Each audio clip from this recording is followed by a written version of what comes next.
Misfit Toys.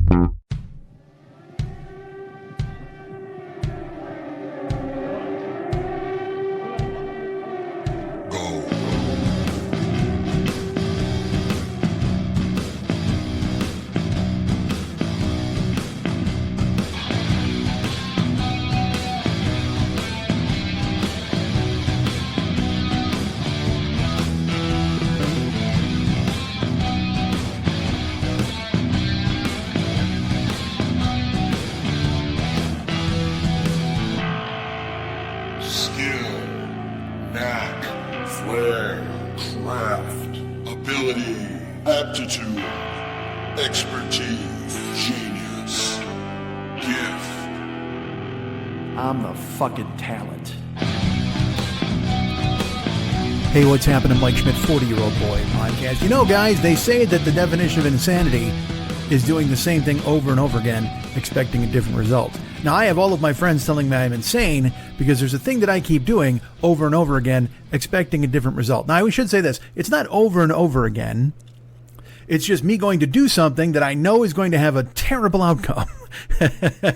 Or I assume it will, because it's had a terrible outcome so many times in the past. Now, I will tell you this. I may have bitched about this on here already before, but my life is compartmentalized. My life is small. My life would fit in a ring box at this point. You could slide this show and my life around your goddamn ring finger and call it a day. You and I would be engaged forever as you glance down on the thing I bitched at over and over again for centuries. It seems like centuries, doesn't it?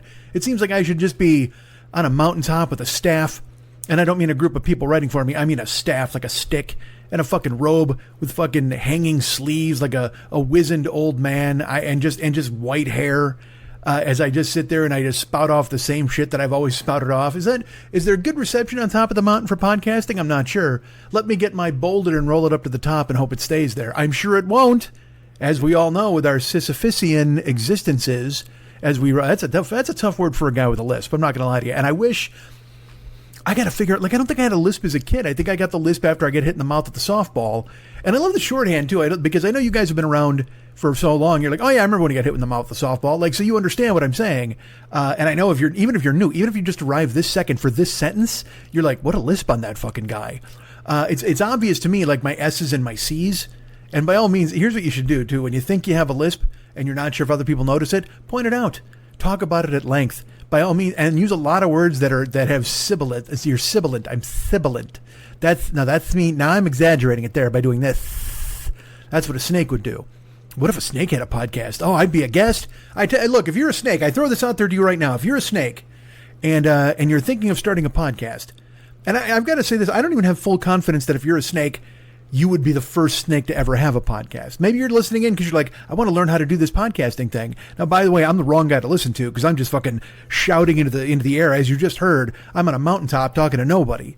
But you, snake, are sitting in because you're going, what's a solo show like? And then you're like, haha, I made him say solo show with his lisp. God damn you, tricky snake. Nobody likes a tricky snake making me do shit I don't want to do. That's not even that I don't want to do it. It's just that I think of you, the listener. Does my lisp hit you right there in the old brain pan? Does my list? Does my list as well? I lean to the left as I do the show. I'm like a ship on the ocean, like a ship on the waves. A ship on the ocean. What song is that? That's like Toad the Wet Sprocket or one of those assholes. All those bands with a fucking, with a conjunction in them. I don't listen to bands with nobody. Sorry, Florence and the Machine. You're out. I can't listen to anybody with a conjunction. I'm sure there's some band called Death or Cake off the Eddie Izzard bit. Eddie Izzard, Get Off My Dick. And isn't his name Shirley now? Their name, I think. I don't know what pronouns Eddie Izzard. But I will say this. Eddie Izzard is touring. And I think for professional capacity, he's kept the name, or they've kept the name Eddie Izzard. But like I said, in their real life, they're like Susan now, which is, and again, that's awesome. Be who you want to be and discover who you are. I think it's kind of a shame that they can't just go on the road as new Susan. And everybody goes, oh, that's Eddie Izzard. He used to be Eddie Izzard. Now he's Susan. And by the way, if you've seen Eddie and his wardrobe choices recently, looks a lot like me on a mountaintop. Long clothes, almost a kimono-like, and then big hanging sleeves. And incredibly funny. How funny is fucking Eddie Izzard? Now I'm going to say this. It might seem controversial. Can't speak to how funny Susan is. I don't know how funny new Susan is. I don't know how funny Shirley is either. Again, I don't know the name. Eileen? I don't know. Because usually, I will say this too, whenever someone transitions, they usually pick a name that's kind of close to their name, or they pick a name they've wanted to be since they were a kid, which totally is amazing. Or, I apologize. A name that they've known forever, that's who they were inside. You know what I mean? So it's like, if you grew up and your name was fucking Reggie, and everybody's like, hi, Reggie, awesome, what's up, Reggie? And then you get older and you're like, I'm Roxanne. I've been Roxanne my whole life. And everybody's like, all right, I guess. Because everybody usually keeps the first letter. But I think Eddie did pivot to an S. So he might be a Susan, might be a Shirley, might be a Sandy. Sandy, look, I don't know any Sandys. Do I? If I do, brace yourselves. You're about to be disappointed. I got to be honest. I don't think Sandy's much of a name. Does that seem rude? Probably. Although, you know what? I'm the last guy who should be talking shit about names. I'll get to that in just a second. Because, and first of all, if you're a Sandy, write me a note and tell me what a dick I am, because I deserve it. I shouldn't be impugning your name. The name Sandy's fine. It does, to me, it seems a little lazy. I'm not the arbiter of names. I certainly didn't invent names. But that's just someone who, I don't know, liked the beach. What is Sandy from? Is Sandy a derivative? Is it a European thing? I don't even know. Like, Mike is clearly from the name of rough and rugged stevedores throughout history. all of the guys shoveling coal into the engine to defeat John Henry. John Henry, of course, won, but I mean, the other guys were all named Mike. So I guess what I'm saying is, you know, a bunch of Mikes doesn't equal one John, but a bunch of Mikes is still okay. But again, so I don't mean to be mean about Sandys. If you're a Sandy, take pride in it. Be the best Sandy you could possibly be. And if you're a Reggie and you want to be a Sandy, go ahead and do that. But I will say, if you're a Reggie, there's got to be, boy, if you're a Reggie and you're going to transition, I think you can pull off Reggie anyway, even as a lady. I think so. Even you're, maybe because you associate it's your dead name with so much of your life that you lived behind you as a Reggie you didn't want to be. But now, as you move forward in your glorious blooming and as living the life you're supposed to live as the person you know you are inside, I still think you can pull off Reggie, because Reggie's a fucking great name. Reggie is a classic name. God damn, that's a good name. It's a good name for men, and it's a good name for chicks. Like, if you were a chicks, what a fucking dick. But if you, is that, look, I know you're not supposed to say chicks anymore. I do sometimes. It just comes out shorthand. See, it's a lot of this now, a lot of haltingness, a lot of start-stop, because I know I'm saying things, then I'm like, dude, don't say chicks. But also, I don't, this is going to sound dumb. I don't mean it in a like pejorative, wow, look at those hot chicks way. I mean it in a like a communal 60s way. Hey man, where's the chicks? Is that working? Anybody buying that story? Probably not. You know who's buying it though? Fucking Reggie. Reggie buys that goddamn story. Me and Reggie get out handfuls, fistfuls of cash and buy that story twice. Fuck yeah, Reggie. But Reggie's a great name for a lady. Like, if I met a woman named Reggie, I'll tell you this is a completely, you know this, I've probably told this anecdote before. One of my first kisses, one of my first ever experiences with someone who, kissing someone, or being kissed by someone, or kissing, well, like, how do I put this? My first kiss ever, I was in kindergarten, and it was a girl named Tina. And this is completely true. Tina kissed me, and I saw fireworks. I know it sounds like a joke. I know it sounds silly, but I did. I saw fireworks in my eyes. Like it was during the quiet time, like in class, and we're all sitting on the floor, and she just put her arms around my neck and just kissed me. And it was just this whole, you know, you just turn goofy in a cartoon where guys are like, like that. I didn't do all that, thankfully, because I was a child. But at the same time, my brain went spinny. And I saw, it wasn't quite like, you know how if you close your eyes and you press your eyelids into your eyes and you see like you're doing acid, like all those fucking weird shapes that are flying around. It wasn't that. It was actual, literal fireworks. I didn't hear the booms and the bangs, but I did. I just sat there dreamily. I was like, what the hell just happened? That was fucking awesome. Pretty sweet. And I will tell you this, I have no memory of Tina before or since. There's a chance I was kissed by a ghost. Now that I think about it, but I can physically feel, and I can see it happen. I know this is, I've talked before about like a photographic memory. I don't have one. I wish I did. I truly believe my ex-wife had one, but I can see things though that happened a million years ago, as if I'm watching them on a television.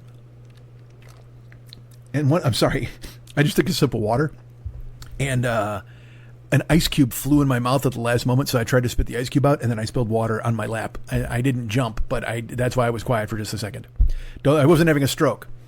Oh my God, now I forgot the photographic memory. Oh, I can see things as if I were watching a movie, which is strange too, because like it's like as if I'm watching it from afar, seeing that part of my life play out. Because I don't remember the temperature in the room or anything, but I physically remember her throwing her arms like around my neck and just like one of those big like sloppy kid kisses on your face, half mouth, half cheek kind of. And then just being like, whoa. And again, I don't know why. Look, clearly it was because of my charisma. I'm sure at 7, I had the most charisma you could ever possibly have for a 7-year-old. I was filled to the brim, with the rich taste of Brim. Isn't Brim a coffee? And Tina wanted to get some of that Mike Schmidt coffee right on her lips. Why not? I wonder right now if Tina's out there somewhere going, that's the one who got away. From kindergarten. She has no idea that I've grown up to be this, whatever this might be. Maybe she's pondering. She's like, I wonder if he's a Sandy. What if he's a Shirley now? I'm not, but good looking out, Tina, as the kids will say. But yeah, Tina was the first kiss I ever got. And then I remember, here's how, you want to hear smoothness? You want to hear how much game I had in 8th grade? This is great. Enjoy this. I've told this story many times. There was, we were playing guns in my apartment complex in the Villas in Bolingbrook, Illinois. I've got to tell you this is completely true.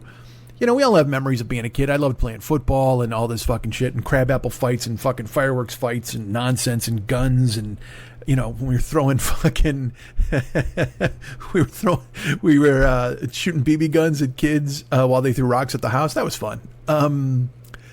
But this is, we played guns in the Villas, and the Villas was a 3-story apartment building. Okay. And it had exits at the end of each corridor with stairwells, but it also had a main foyer with an elevator that went to all 3 floors.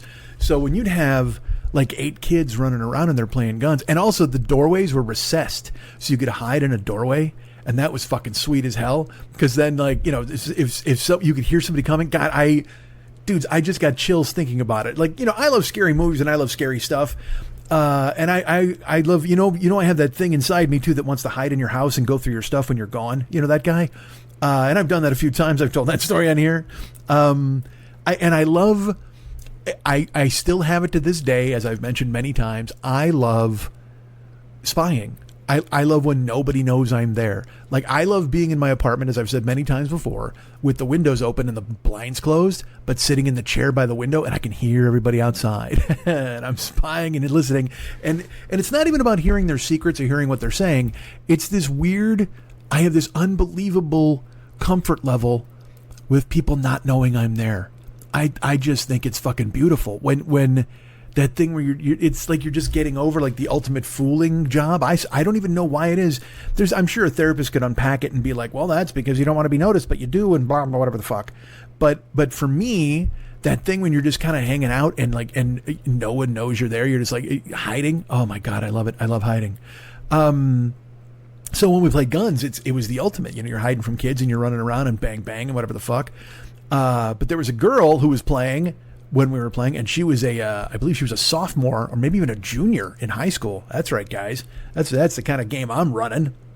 Her name was Ruth, and she was the sister of one of the kids we were playing guns with. Well, 2 of the kids, but there was an older brother and a younger brother. And I think I don't know if she was older than them even, because he was in my grade. But Ruth was the woman. And I noticed it was this thing where Ruth kept tagging along with me while we were playing guns. I got no idea why, other than the fact that I am just a fucking charisma magnet. You know that. LLCM, the ladies love Cool Mike. In the hallways when he's playing guns because he's dangerous like James Bond and hiding, and he's so thrilled. Maybe I was giving up some sort of pheromone because I enjoyed hiding from people. And so she was tuned into it. I have no clue. But fucking, we were playing guns and we were hiding in a stairwell. I'll never forget it. And we're sitting on the stairs, and she's like, do you think they're going to find us here? And I'm like, well, they're on the other side of the building. We're talking gun strategy at this point, even though there's palpable tension that something could happen. And again, when you're in 8th grade, you don't have any idea what that is. Like you in your brain, you're like, am I just going to climb on this chick? Like, what do I do? Do I fucking run? You have no idea how to proceed. I had no clue what to do. And she's got a lot more experience than me because she's in high school. And we're sitting on the stairs right next to one another, and our legs are touching, and our shoulders and arms are touching, and she's on my right hand side, and she's like, "Are you okay?" And I said, "Yeah." And she goes, "They're not going to catch us?" And I'm like, "No." And she goes, "Well, what would make you feel better about it, or not about it? What would make you feel better?" I said, "What?" And she goes, "Well, like if we're okay, what would make you feel good right now?" And I was like. And I this is what I said, sadly, because I tell you what, even though I must commend myself because I caught the signal. I could have been completely oblivious. See me naked and oblivious, and you don't see me. That's 3 Libras. I think that's 3 Libras by A Perfect Circle. And I said, well, I'd feel better with my face pressed against your face. That was it. I picked up what she was laying down, but then that was my approach. I'd feel better with my face, and I almost did this lean. Like again, she's on my right hand side, so it was like I lean my face and then lean against her, pressed against, and then the third one because I was getting closer to her, your face, and I was kind of like right by her at that point, and she fucking got like the biggest smile because she understood that I understood, and she just grabbed me again, arms around the old and pulled me forward, almost on top of her, and just started making out with me, and I didn't know what the fuck to do. I'm just like, that was because this is my first French kiss, all right, and this is 8th grade, and we're fucking going to work, and I'm like, I'm just flying as much tongue as I possibly can because I don't know at that point I'm in a gunfight. You just start shooting, right? Which in 8th grade, that sounds really bad, but I promise I didn't go off in my pants. But fucking, but again, look, I'm going to get in trouble for saying this phrase, rock hard 8th grader. Clearly that's who I was at that point, because the second that happened, we started making out and I was like, forget it. And then, you don't know the procedure. Like, do I want to put her hand on me? Do I want to grab her? Do I want to do it? But also at the same time, you're so unbelievably grateful that this is happening. Like you don't want to mess it up, and you don't want the moment to ever end. You don't want to make a clumsy move for a boob. You don't know what you're supposed to do. You don't know if you want her to touch you, or you don't know put her hand on your leg, or you don't do any of it. You're just like, and at least I did in the beginning. I wasn't that dude. When I got into freshman year, things got a little weirder, and we know about that story. But we just made out furiously on this stairway, just right at the top step, just fucking going to work. And nobody burst in. It was a magical moment because, again, look, I don't know if you're aware of this. We could have been shot at any time. There's at least 8 other guys with guns in this building chasing us. So clearly, that's what we were overwhelmed by. We were overwhelmed by the danger and the short window, the illusion of safety. That certainly had us feeling randy, I suppose is the word I would use. And I guess just every bit of my 8th grade animal magnetism that I brought to bear on this poor Ruth. She couldn't help herself. She practically threw herself at me, for Christ's sake. My face pressed against your face. Oh my God. But it worked. And I got to know Ruth's tonsils very well for it seemed like forever. It was awesome. But she was wearing a peasant shirt. I'll remember that. It was like this white thing with like a frilly collar that kind of hangs so you could see her. She had gigantic boobs, and I could see her rack, like the cleavage. But I wasn't gonna, look, I knew enough to pick up what would make you feel better right now? Like, as she kind of like batted her eyes at me, but I didn't know enough to go, hey, you know what I'm going to do? Let's get your shirt off here in the old stairwell, which by the way, now, you know what? Maybe here's the thing. Now that I'm unpacking, I'm peeling the onion. Maybe this is why I've enjoyed, for lack of a better term, public sex. Like I've had sex at a supermarket and any number of cars and fucking, cars with people in them and all sorts of shit. And it's a thing that I enjoy. Maybe, you know what? I'm going to boil it down. I think honestly, patient zero for that for me was Ruth. Because Tina's doing it in a classroom. Everybody can see it, whatever the fuck, and we're all resting because we're on a milk break, whatever. But this is in an actual hallway because it combined my love of hiding with my love of cleavage, I think is how I would say it. And also just the fact that Ruth was overwhelmed by me and my, again, I cannot stress enough how sticky my magnetism was back then. Oh, I had to shower several times a day and get that sticky magnetism off me. Good Christ. But yeah, that was 8th grade. Wound up getting that done. Why is this even? How did this even start? What were we talking about? Was there some other Kiss story I was going to tell? See, this is the danger of rampaging and talking about things. But yeah, so I that was how I pulled it off. I was like, I would feel much better with my face pressed against your face. Good God, this and that gentleman is the wordsmith you hear before you now. Was this in response to a snake doing a podcast? I think it was, wasn't it? I think I'm just telling the story for the benefit of the snake. I guess if you're a snake, first of all, get good gear. Don't buy a shitty microphone because you already got a fucking, you're behind the 8 ball anyway because you got a built-in fucking lisp, snake-wise. But get a good microphone so people understand you, and then tell stories about your first kiss.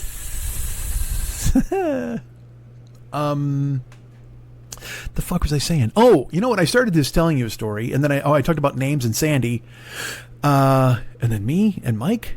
I don't remember. What the fuck? Whatever. This ties into this fucking thing that I was going to tell you. Here's the deal.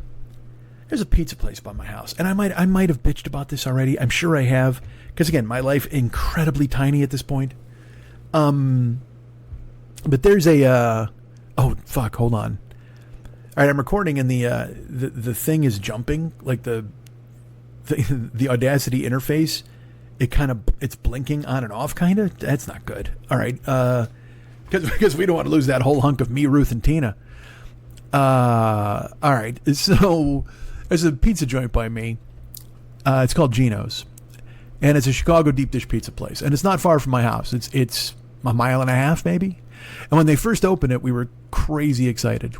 I was like, I can't believe they're opening a Gino's, and it's right by me. Because normally, there's great places to eat all over Los Angeles, but you would figure that Hollywood or Eagle Rock, Simi Valley, or not Simi Valley, what's the word I'm looking for? I don't know, some other place. Eagle Rock, Silver Lake, that's what. Larchmont, like they would get first dibs on a joint like this, because it seems like, but they went Lunch Bucket, they went Valley, which I liked. And again, it's super close to my house, and it was Chicago style pizza, and I was like, all right, here we go. And I think, again, I'm not going to belabor the point, but I've told you we went once when they had a soft open, and it was me and Dwyer, Gilmartin, Pat, a whole bunch of us. I don't know if Mike Burton was with us, but whatever, a bunch of comics from Chicago, Siegel, and we sat down and we ordered the food, and it was a soft open, so I was willing to give them a break, but they chili dipped a bunch of stuff. Like they just messed stuff up, and they came to the table, and the guys who own the joint they're like screenwriter guys, you know what I mean? So like they're salmon shirt guys, if that tells you who they are. Button down salmon shirts. Now I used to have a coral shirt that was almost salmon, but that was in my older days when we want to talk about sticky magnetism. Oh boy, that shirt.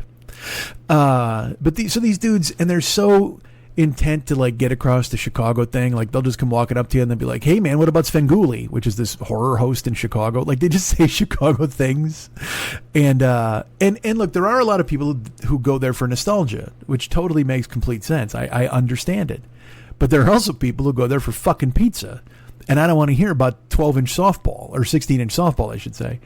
But that's what they do, and they always kind of have this hardcore push to be voted the best pizza in the Valley. They always want you to vote on a website and shit. I'm like, it's my own fault. All right. You know me, I'm fat. I love restaurants. I'm not super fat. I'm super fat, but I love good food. Like, I mean, I like going to good places, and now everywhere, because they're trying to hustle and stay open, they're selling everything. They're like, hey man, like you go to, you're just like, hey man, I just want to buy some egg foo young. They're like, could I interest you in a Chinese finger trap? No, you cannot. I could not be less interested in you or your Chinese finger trap. However, if you put out a good egg foo young, I'll come back all the fucking time, because it's hard to find good egg foo young in Los Angeles. Yeah, there's some old school joints that you can find it at, which is good. But it's always the thing where you go to a place, like I follow places on Instagram. Now, I follow a ton of food places on Instagram just so I remember them if I ever want to go there. Like, I just found a pizza place down on the west side called Little Dynamite, and it's like Detroit style pizza. It's so fucking good, dudes. Like it's.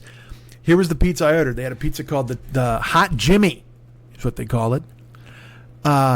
It's a white pie, so there's no sauce, but it has ricotta, mozzarella, sausage, crumble sausage, not patty, whole roasted cloves of garlic, and then drizzled with hot honey on top. And holy fuck, is it amazing. And the thing is, once it comes right, I mean, it's good. It even reheats well, but when it comes right out of the oven and you bite it, it's a fucking miracle, because it's got to be. It's not a deep dish pizza like a Chicago deep dish pizza, but like I said, it's like Detroit. So it's a pan pizza. And it's about, I would say, an inch thick, the crust, maybe inch and a half. And it caramelizes in the pan. They have different kinds. They have the dad, which is just, your typical pepperoni mushroom. But then they have this ranch dressing powder they put on a pizza. Dude, they had a fucking fig and prosciutto pizza they put out. I didn't get to eat it. I was so mad at myself. Whatever the fuck. So I've often thought of pivoting. Like when I do the Twitch stream, we'll be talking. Like recently, I've been eating Chinese potato chips on the air because I bought a bunch of them. It's a long. I'll just tell you that fucking story. I never even told that on here. On Twitch, I'm eating right now. I'm in the midst of eating some Chinese snacks now because I didn't Twitch for you thought I was gone from here for a long time. I was gone here for like 7 weeks or whatever. But I didn't Twitch for like 6 months because I couldn't stream it. The camera didn't work. And I felt so frustrated, and I was just beating my head against the fucking wall trying to get it going, right? So then my buddy Walker came over. He's a great friend, and he's a tech guy. He's a genius about stuff. And he came over and hung out with me for like 2 hours, and we got it all fucking squared away. And I know you're thinking, wow, you were done for 6 months and then he fixed it in 2 hours. Yes, I know. Okay. But Walker lives far away in Los Angeles terms. And I never wanted to bother him with it. It was one of those deals where I was like, I could do it. No, I can't. I'm in sleep. Cry. But then I happened to see him at a party. This is funny. I went to my buddy Murray's birthday party at his house. And it's so funny to go there. I think I told you the story last week about being at. Did I talk about Murray's party? I don't think I did. Did I? I might have. Holy shit! Jesus, I don't even know, man. Because again, it's this thing where I'm actually talking to people again, so I'll talk about stuff. All right, let's put it this way. I'm not going to go into Murray's party because I think I already told you guys about it. But I was there, and. Wait, why was I there? Oh, dudes, what is wrong with me? My fucking brain is falling apart. I don't get it. I was at Murray's house. Forget it. Who cares? So there's, I talk about food places that I like, and I just save them on Instagram. I was talking about taking a break from Twitch. Jesus fucking Christ. I saw Walker at Murray's party. That's why. Jesus, just cut all of this out. I needed help. Somebody get in my fucking brain. So sure enough, I meet Walker, and I mention, because I know what he does. He actually produces Murray's game shows things too. And so I was like, look, man, is there a way you could help me with this? He's like, yeah, I'll do because he's like, you could probably learn on YouTube. And I'm like, dude, everybody keeps telling me that. I'm telling you, like, I turn it on and I just forget it. It's like an old school fucking TV show where a spinning wheel, like a hypno wheel comes on, and I just go to fucking sleep because I can't. I watch those videos, and as I've talked about many times before, nobody just tells you what to do. Inevitably, it's just like when I was a child, which I guess is what I'm doing here on this podcast. But at the same time, you're just here listening to a podcast for whatever. You're not here trying to learn how to change the oil in your fucking car. Because if you were, you'd be pissed at me right now, because you'd be like, hey, we're trying to learn how to put the oil in our car. Nobody cares about your first kiss. But that's the way it is online now, because everybody tries to engage you in some fucking weird way. Because as I've said, everyone believes that they're a charisma blowtorch, and they're going to fucking turn you into a fan forever because they told you some anecdote about their puppy. I mean, what the fuck? Who cares? I'm going to bitch about it all the time because it comes up. But at the same time, please know that I'm positioning my brain to the point where it's like, this is just the fucking world now. There's nothing you can do about it. It's not like you can change it. Everybody in the world thinks they're interesting, and they're going to fucking come at you from that vantage point. It's just this. I went to a fucking. All right, real quick, before I do that, All right, well, I have to tell you about the chips for Twitch, but also let me tell you about the interesting thing. Well, no, I'll tell you that in a second. Let's do the chips first. So I haven't been on Twitch in 6 months, and one of the things I used to do on Twitch is if I'd find a weird soda or I'd find a weird bag of chips, I'd buy it and then I'd try it on the air. It was fun. But the thing is, I haven't been on in 6 months, so I found weird sodas. I had like 4 weird sodas in my fridge. And I don't open them because I don't buy soda to drink. I buy it to fucking drink on Twitch. And if I'm not twitching, what's the fucking point? But now it's in my fridge, so I got to do something with it. And so then I bought. I was at a place called. I was coming home. I was helping Lily. I dropped her off, and I was coming home, and I just needed a lottery ticket. So because at the time, this is a few months ago when. Literally, it was over $1 billion, and then also the other one was like 800 million, and then also the Los Angeles one was 80 million, which is ridiculous. When the local lotto gets that high, that's fucking insane because it usually only goes up like $1 million or $2 million a week.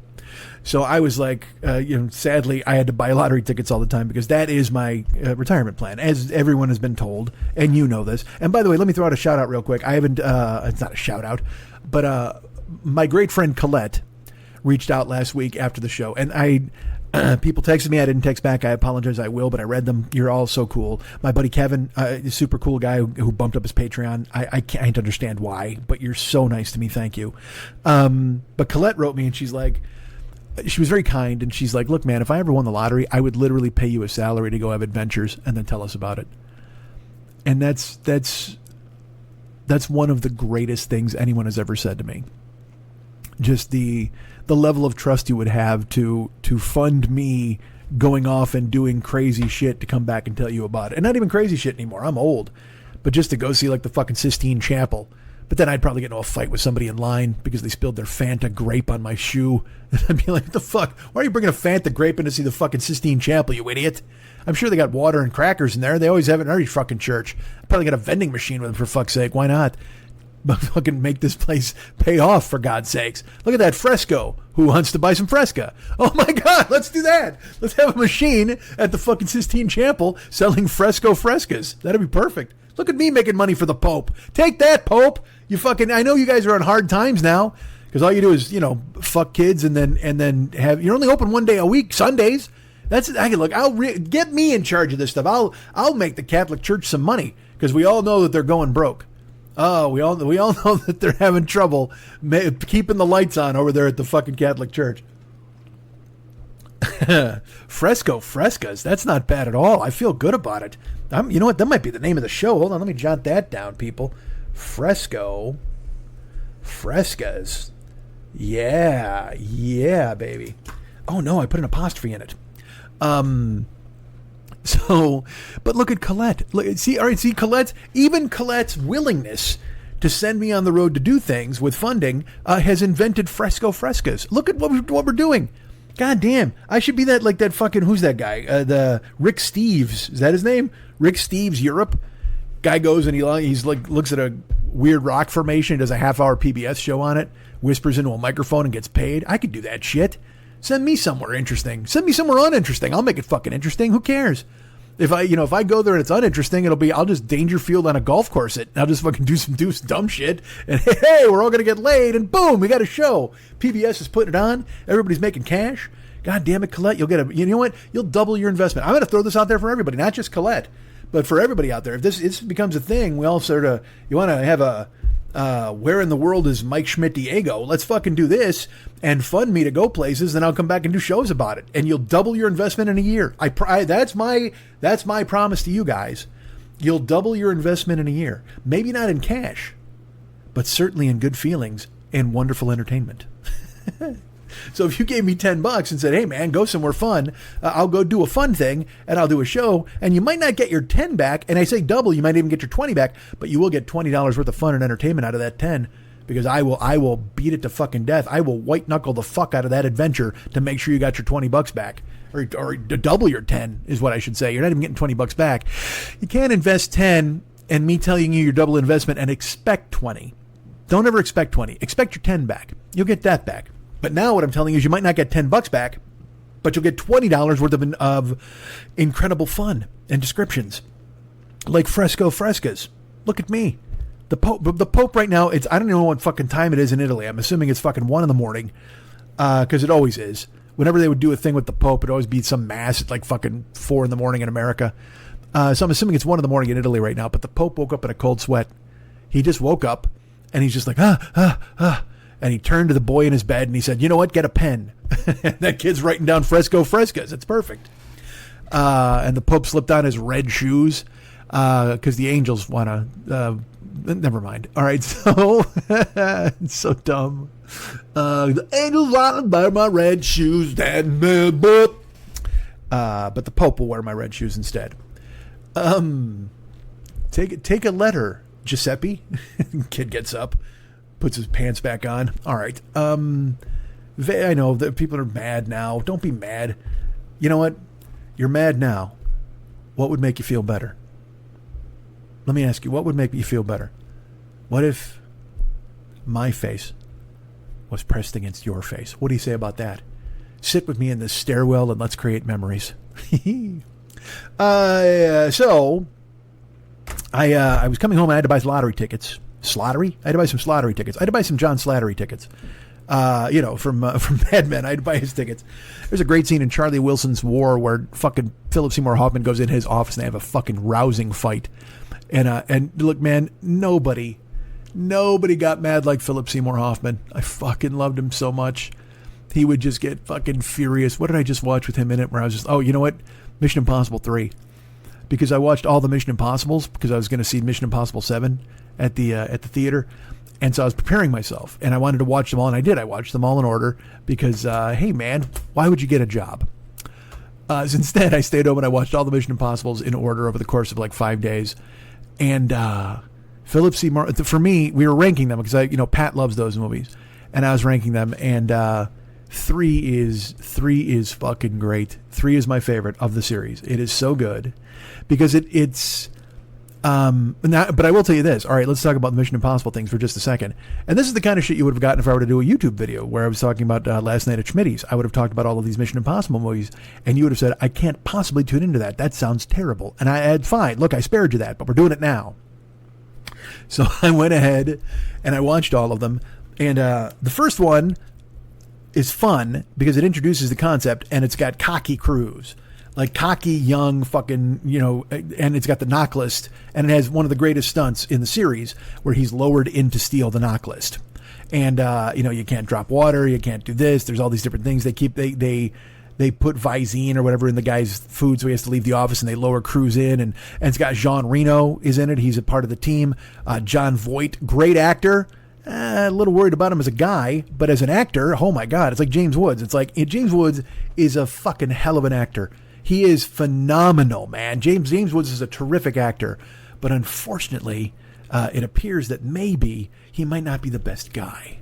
And certainly Sean Young warned us because she did say that if his brain was half as big as his dick is, he would be as smart as he thinks he is, I believe is what she said.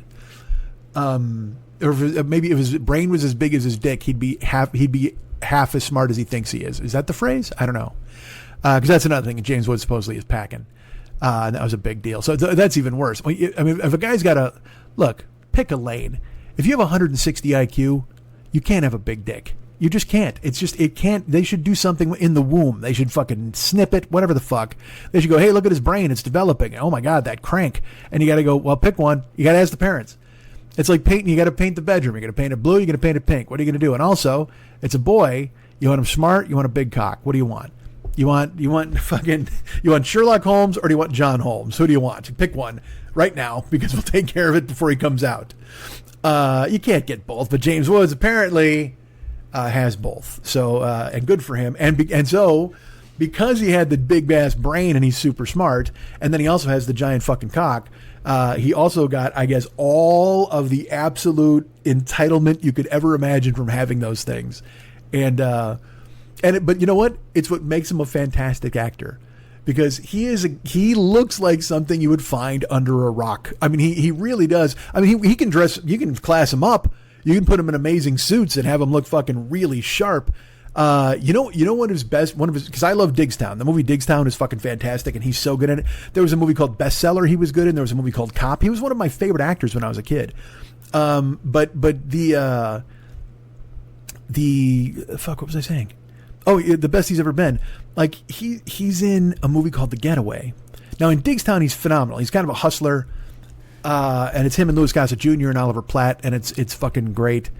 Again, I've talked about it many times before. If you haven't seen Diggstown, please watch Diggstown, and then tell me you watched Diggstown and tell me what you thought of it. I don't want to tell you anything about it because it's one of those movies you have to see and you have to watch it unfold. Bruce Dern is in it. It's just fucking great. It's, you know what it is too? It's the kind of movie they don't make now. Like, it's because, again, it's a lot of veteran, old school fucking actor guys doing cool shit in this, and it's a con movie. I can't tell you too much about it because you have to see it, but I'm telling you, if you made it now, it would go right to streaming probably. It would be a Netflix movie or whatever the fuck. But seeing it in a theater is one of my favorite, because I saw it twice in theaters. Well, no, I saw it myself. I saw it like 4 times, but I saw it every time I would bring somebody back to watch it with me, because there's stuff in it that I don't want to give away. But like, we stood up and clapped. Like the first time I ever saw it, people stood up and clapped in the theater. It was like, what? And then I brought my brother and another comic to see it, and we were just like, what the it's so great. Everybody has the same reactions. It's great. And now you guys are all going to watch it and fucking hate it, which is fine. But Diggstown is amazing. It's so goddamn good. But then there's a movie called The Getaway where James Woods is the villain. Okay? And it's a remake of a Steve McQueen, Ally McGraw film, and it's Alec Baldwin and Kim Basinger. And they're together as a couple in real life at that point. Okay? So they got that chemistry working, and it turns out that Baldwin's a crook, and he winds up having to go to jail, and then Kim Basinger has to go to James Woods, who's like kind of the, not mafia, but he's a crime guy, crime boss, and she has to go to him for help. And he walks around in fucking amazing suits, just leering. I fucking the shit out of Kim Basinger in these scenes and leering at her like almost like a Disney cat, I guess is what I would say, where he's just got this giant grin because he knows, like, truthfully, in the movie, the character knows he's going to pick up Kim Basinger and put her in his mouth and pull out her bones. Like, that's, if you want my help, I get everything. And you know what I mean by everything. But he always dances around it, and he's just got a lot of money, so he's got these sharp suits in this amazing house. He's got a bunch of security dudes, and they all even look at her like they know what's going to happen. He's just going to abuse her in so many ways sexually. And she's going to have to do it because she wants to help fucking Alec Baldwin. But the thing is, like, it's implied. He's never like, hey, I'm going to fuck you or whatever. But it doesn't matter how implied it is because he's just an oil slick in a $5,000 suit with a gigantic grin that you would see in Alice in Wonderland in a corner somewhere. I mean, it's just, the word unctuous comes to mind. You're just like, he just would be, he's just breath on your neck the whole fucking time. And you're like, ugh, good Lord. But he's so good at it. He's fucking perfect. And then he found Twitter and whatever the fuck else he found and whatever. And I don't care. I wish it hadn't been that way because and look, I still think he's extremely talented. Like when he does the Family Guy episodes and shit, he's funny. He's a talented fucking dude. It's just that, you know, he doesn't appear to be the kind of guy I would want to have a fucking macchiato with at this point. But God, I loved him. Oh my Christ, I loved him. He's so good. And so so Philip Seymour Hoffman has that same kind of presence in certain movies. Like in the first Mission Impossible, Philip Seymour Hoffman's not in that. He's in the third one. But anyway, in the first Mission Impossible, it's good. Oh, that's what we got on from John Voight. John Voight is also terrific. Go see Coming Home. If you've never seen Coming Home, because also he's great in Heat as this like kind of fucking shadowy consigliere to fucking De Niro. It's fucking amazing. But also you should see Coming Home because he wins the Oscar for Coming Home, and he gives a monologue at a point. I don't want to give it away. But it's like a 5-minute scene interspersed with you're seeing the main characters through this 5-minute montage, essentially what they're doing, but it's all held together. The guts of it is this speech that Voight is giving.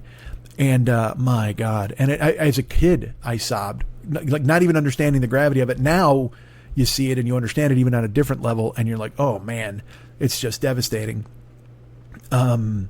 Bruce Dern is in that too. Bruce Dern is, look at Bruce Dern popping up in all of these great movies that I love.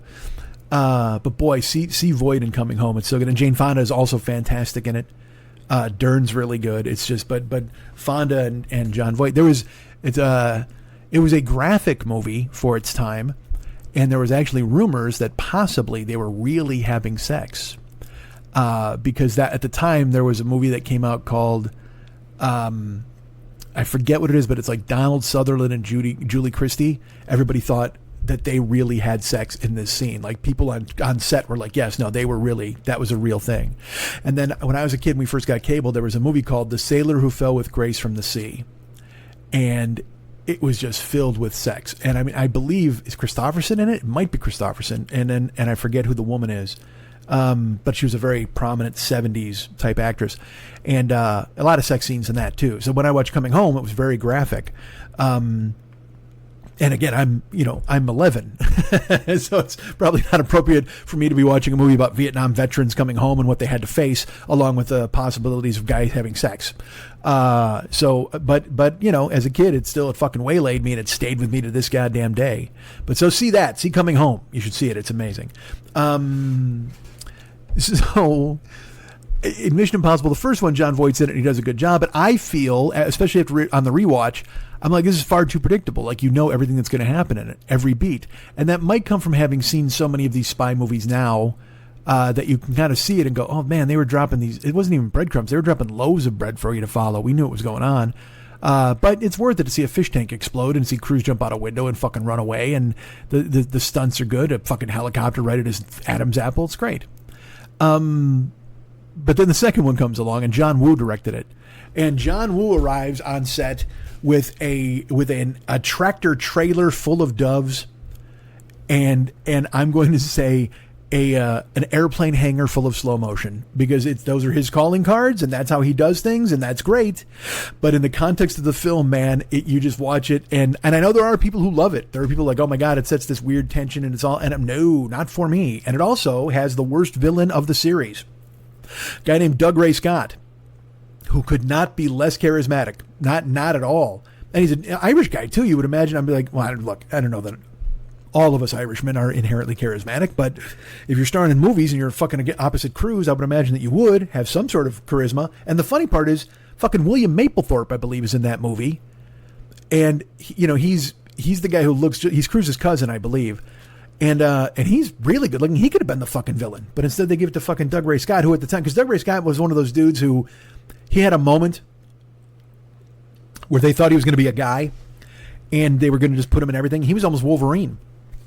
I believe he was signed, and then he got hurt or something, or shooting on MI2 took too long, and so they went and they signed Hugh Jackman. But thankfully, because Doug Ray Scott, what a fucking mess. I don't even know what he's doing now. Like I think I looked it up after I watched MI2. I'm like, this guy just disappeared, right? And I believe he did. He might have done some things. He could still be active. Maybe he's dead. I don't fucking know, but who cares? And also, Doug Ray? What the fuck is that name? Sounds like a fish you got on your wall. All right, Doug Ray. But I will say this. For all the slow motion, for all the plot contrivances, for the fact that Ethan Hunt is doing it for a girl and not for himself or the world or whatever the fuck.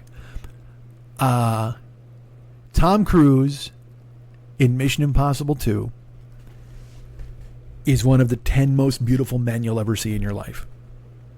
And I know I'm in the tank for Cruise, so a lot of you are out there like, I don't like him, whatever, he's weird looking, blah, blah, blah. Now it's getting a little, he's doing some things that are making him look a little different, that, whatever.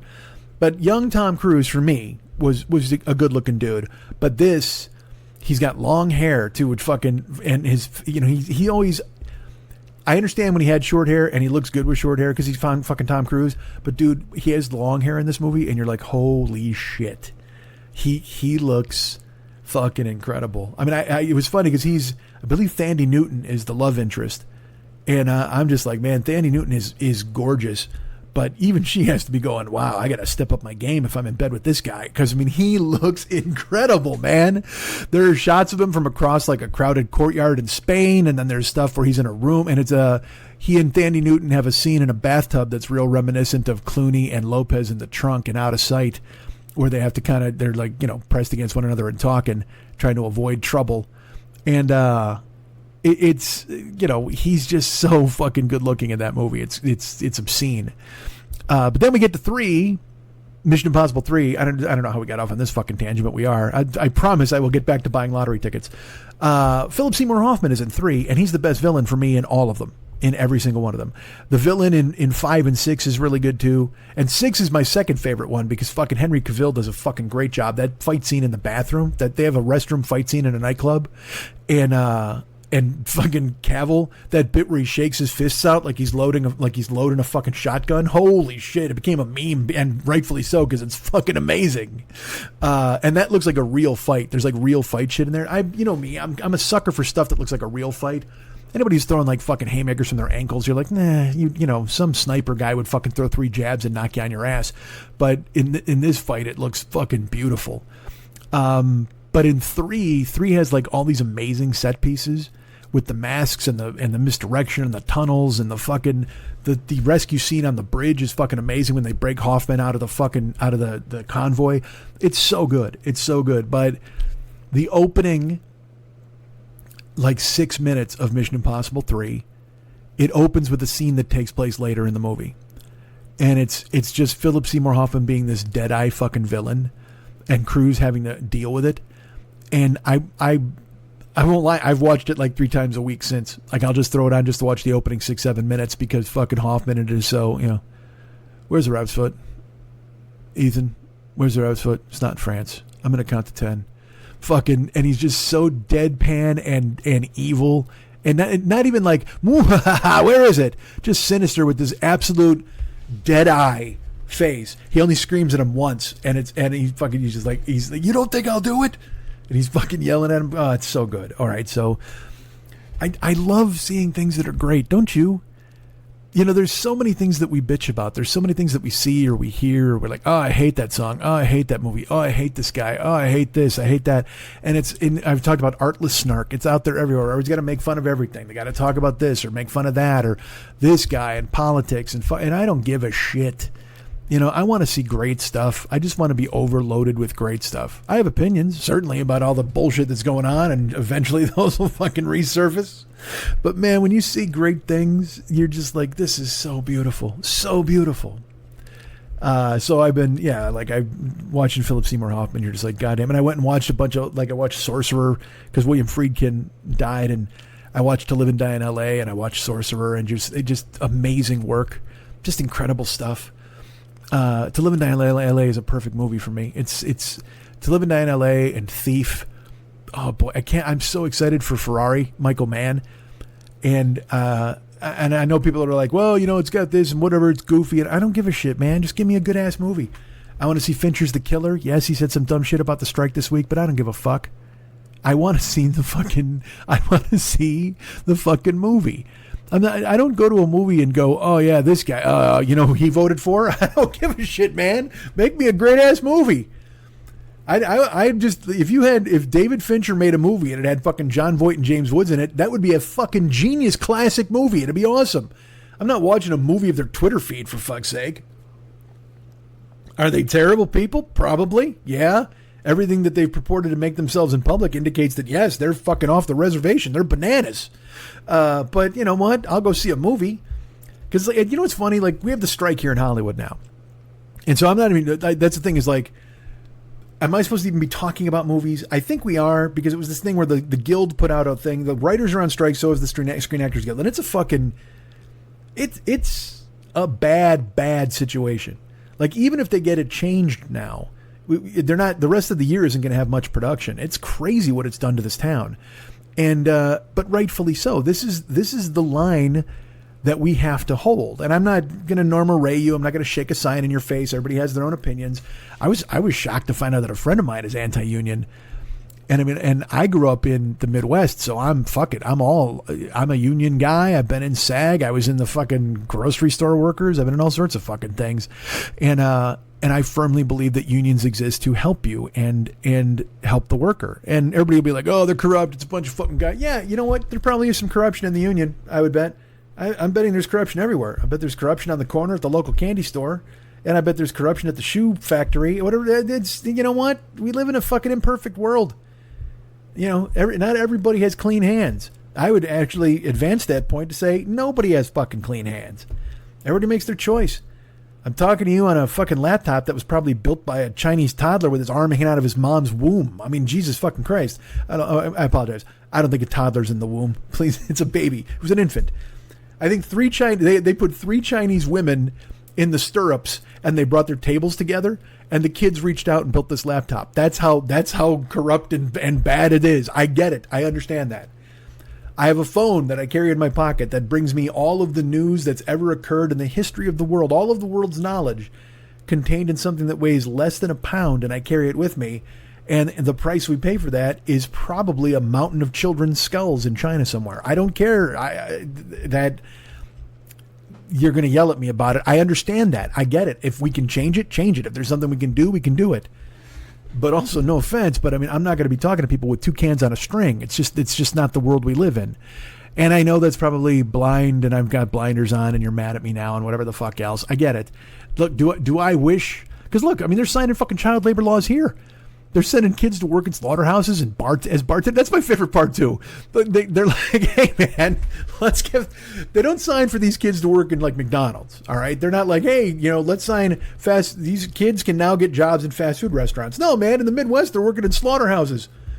They can now serve, like, kids in the South can serve drinks if they're 16. What the fuck? Why is a kid in the bar? You're raising a generation of spiders just waiting to get shot by a generation of Joe Pesci's. What the fuck, man? Get these kids out of the fucking bar. No kids in the slaughterhouse. Believe me, high school's enough of a slaughterhouse when you're 16 years old. You don't need them to go see bolts blasted into fucking bolts blasted into fucking calf skulls. Fuck me. It's like, we're months away from, mommy's little homemade foie gras kit where kid orders it and he gets a fucking box and a duck and they're like, all right, buddy, let's go. And he just fucking comes home from school and he gets a stick to shove corn down its fucking throat. What the fuck, man? I don't know. I mean, again, it's like when there's someone who said it, I don't know who, but they were like, why can't we teach AI to get the plastic out of the ocean instead of teaching it to write a poem, right? Fuck, let people write poems. We have human experience. Let me write a poem about getting plastic out of the fucking ocean. How about that? Instead of fucking having AI go ahead and write scripts and movies and shit. They're like, it's so dumb because whatever. They don't want to pay people. It's fucked. It's a terrible thing.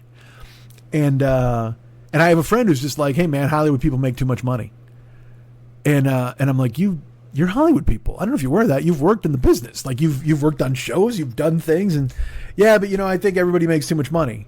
And I'm like, and it's that thing where it's the same thing when people say to me about athletes. Oh my God, they're getting paid to play a child's game. And it's like, well, I hear you, but they're the ones playing the child's game that you pay to go watch and see. Nobody pays to watch fucking the Wilpons when they owned the Mets play fucking chess in their fucking owner's box. Nobody gives a shit about those assholes, but they're the ones getting paid a fuck ton of money. And then someone will come along with, well, they built the business and so they should get the fruits of the labor, blah, blah, blah. Well, then you can pay the labor to give you the fruits. What the fuck? I don't understand that issue. And again, it's that thing where it's built in because people are upset and people are mad that other people get to play a game for a living. You see people all the time like, oh, I played baseball when I was a kid and I never got a fucking contract. Yeah, because you sucked. You can't hit a curveball. You got a club foot. You can't run. You're fucking terrible. World needs ditch diggers too. Ask Judge Smales. He'll fucking tell you. But then you're mad and then they're like, oh, I can't believe. And then, the way they frame stories is so ridiculous. Like today, there's a pitcher named Steven Strasburg, pitcher for the Washington Nationals. And he has to retire. He can't pitch anymore. His arm is fucked. The thing is, they won the World Series like 4 years ago, I'm going to say, 3 or 4 years ago. And then right after the World Series, he was a free agent. So he picked the best time to have his best season. And he was a fucking phenomenal pitcher. I think he struck out 14 in his first ever game. He's just one of those dudes. And he's always had some issues with injuries because pitchers do. It's an unpredictable system. And your arm, who the fuck knows when it's going to explode? Nobody knows. It's a ticking time bomb. Always has been. Not everybody's Nolan Ryan. In fact, nobody else is Nolan Ryan, but that's always the one people go to. Nolan Ryan could throw 400 innings and never had a problem. Great. We'll find his spaceship and find out where his home planet is because he's the only fucking one. Quit trying to compare these people. J.R. Richard was a guy 6'8" who threw just like Nolan Ryan, and then he got a blood clot and it fucking dropped him and he never pitched again. Jesus, he just died. These people are, he didn't just die with the blood clot, he just died recently. But it's, people get mad and they draw these unfair comparisons. So Steven Strasburg is a guy, right after the World Series, I think he signed a 7-year, $245 million deal with the Nationals. And he was a free agent. He had every right to do that. They signed him. He had been a National his whole career, and he was like, I'm going to finish my career here. I love it in D.C. And ever since then, I think total, in the 3 years since he signed that deal, I think he's only pitched like 12 games, maybe 15 games, because his arm fucking fell apart. And so he's been sitting out, and he's discouraged because he wants to pitch. And look, man, that's another thing is people think that these athletes are like, score. Now I can just get this money the rest of my life. Well, no, man, they want to pitch. The reason they got to the major leagues is because they're psychopaths. And what they do is they chew fucking bullets to be tough enough to play at the fucking highest level for your entertainment and enjoyment. So when that's taken away from them at the age of 32, and they don't have a fucking future in front of them, and you're like, well, they've got $200 million. They got a real future. Yeah, but there are 75-year-old people who get jobs at Walmart and McDonald's. Some get it because they need it, clearly. But there are some people who are like, oh, man, I'm tired of puttering around my house. I need something to keep me busy. Imagine having that at 32. And also imagine being a high-class, world-class athlete for your entire life. Fighting, clawing, biting, and getting up to the top of the mountain. And then an injury lays you low at 32, and the thing you've chosen to do and worked your whole life to do is taken away from you. There's really no amount of money that can compensate for that if you're the competitor that you think you are. And so when people bust balls on these guys, it's like, dude, man, do you think he's happy being hurt? Look, man, there are some people who dog it, certainly. There are some people who might not put forth the effort, or some people who appear to, but also, if you're playing 162 games and you're not busting it down the line every single time, oh well. I mean, it's the way the fucking world works. Nobody owes you a sprint. Get off their dick. But that's the way it is. People get mad at athletes. They don't get mad at the owners. They will, sort of. But then when it comes to any sort of contract dispute, they blame the fucking player. Oh, you should give us a hometown discount to play here. Hey, man, I'm not from Pittsburgh. Fuck off. There's no hometown discount for me. You grew up here. You eat French fries on sandwiches. That's your fucking problem. I want to get the fuck out of here where the sun shows up and I don't smell coke smoke in the fucking air from your steel mills. Do we still do that? We used to make steel in this country. I don't know if they do in Pittsburgh anymore, but certainly one of their teams will tell you they do. But fuck, so Steven Strasburg, he's going to retire. It comes out like a week and a half ago. And the press conference was for Saturday. They were going to honor him at the park and all this kind of stuff, and they wound up canceling it yesterday. They said because there's a dispute about how much money he's going to get paid. Because here's the way it works in baseball. He signed a 7-year, $245 million contract. They owe him $245 million. Period. There's no negotiation. That's why these people insure these contracts so they can get the money back from insurance. But guess what? The brilliant Washington Nationals didn't get insurance on Strasburg's contract, so they're on the hook for $245 million. So he had mentioned he was going to retire, and I thought it was a cool thing. He was going to get nominated, like a big thing at the park. They'd probably put his number on the Wall of Fame eventually. But they canceled this because the Nationals are trying to offer him a settlement. And that's the shit you do in football, because their players union is so fucking weak. They've allowed the owners to just basically call the shots all along on transactions and taking money away from people. And they can just void contracts whenever they fucking want to. But in baseball, you owe the money that you signed the player to. That's it. Pay him. And now they were like, so I guess they've been trying for a week to figure out some negotiation where they were going to give him like a lesser amount, or they were going to pay him over the course of like 50 years, I read in one article. And he's just like, yeah, fuck that. And so they canceled the fucking ceremony. And they canceled the ceremony because the fucking team is trying to get out of the money that they owe the guy. And fans are siding. I shouldn't even tell you. I should just have you guess. Who do you think the fans are siding with in just the short amount of time I've seen reaction or feedback to this? Do you think they're siding with the pitcher who won them a World Series 3 years ago and gave them so many joyful memories as he struck out guys and threw amazing games, including, I think, the only no-hitter in the history of the franchise? Well, I think the Expos might have had one too, but as a national, I think he might have the only no-hitter as a national. Scherzer might have thrown one too. Regardless, he's been a lifetime Washington National. He was your guy. It's like Kerry Wood was a Cub, a lifetime Cub. And then his arm fell apart. Nothing you can do about it. But guess who the fans are supporting? If you said the pitcher who brought them all of that joy, you would be wrong. You would be so wrong, because they're like, oh, how greedy is he, man? If he can't perform, he should just fucking leave. Like, he's lucky if he gets any of this contract. Like, they should just give him, like a couple $1 million. He's already made, $75 million or $100 million in his career. Why does he need more? And you're just like, fuck you all. Every single one of you. If you were at a job and you couldn't do that job anymore and you had a contract and they came to you and said, well, we're not going to give you any of that money, how quickly would you call Johnny Cochran Jr., Jr.? You'd fucking get him on the phone instantly, and he would make whatever point he had to do, short of trying on more gloves, to tell you that they didn't fit and they must pay your fucking contract. And instantly. But again, because he's a baseball player, you all think you can shit on this fucking guy and be like, and I don't, look, it's not the accusatory you at you guys. I'm talking about fans who are rebelling or angry about this fucking thing. He gave everything he had to give, and he can give no more.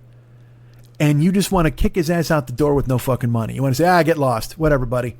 Hey, thanks. Next man up. Because that's another thing they've burdened into your fucking brain. The best ability is availability. So get lost, man. We can't have you around. We're not going to do it. Hey, you know what? Next man up. That's how it works. As a team, next man up. It's like, what the fuck? Like, dude, this guy gave everything he fucking had. And now it would be like if the guys from Sparta came home and their general was like, he had a busted arm and a busted leg. And he's like, he had won some huge victory. And then you kicked him in the pit. Are you going to kick that guy in the pit? Who's kicking Strasburg into the pit? This is Washington, and you boot him right into the pit. Look at what you did. God damn it. Why do people side with the owners? Why do you side with billionaires? Why do you support these fucking assholes? And it's this weird phenomenon. I know it's because everybody thinks they're going to be a billionaire someday or whatever the fuck, or they want to get noticed by the billionaire who thinks they're cool.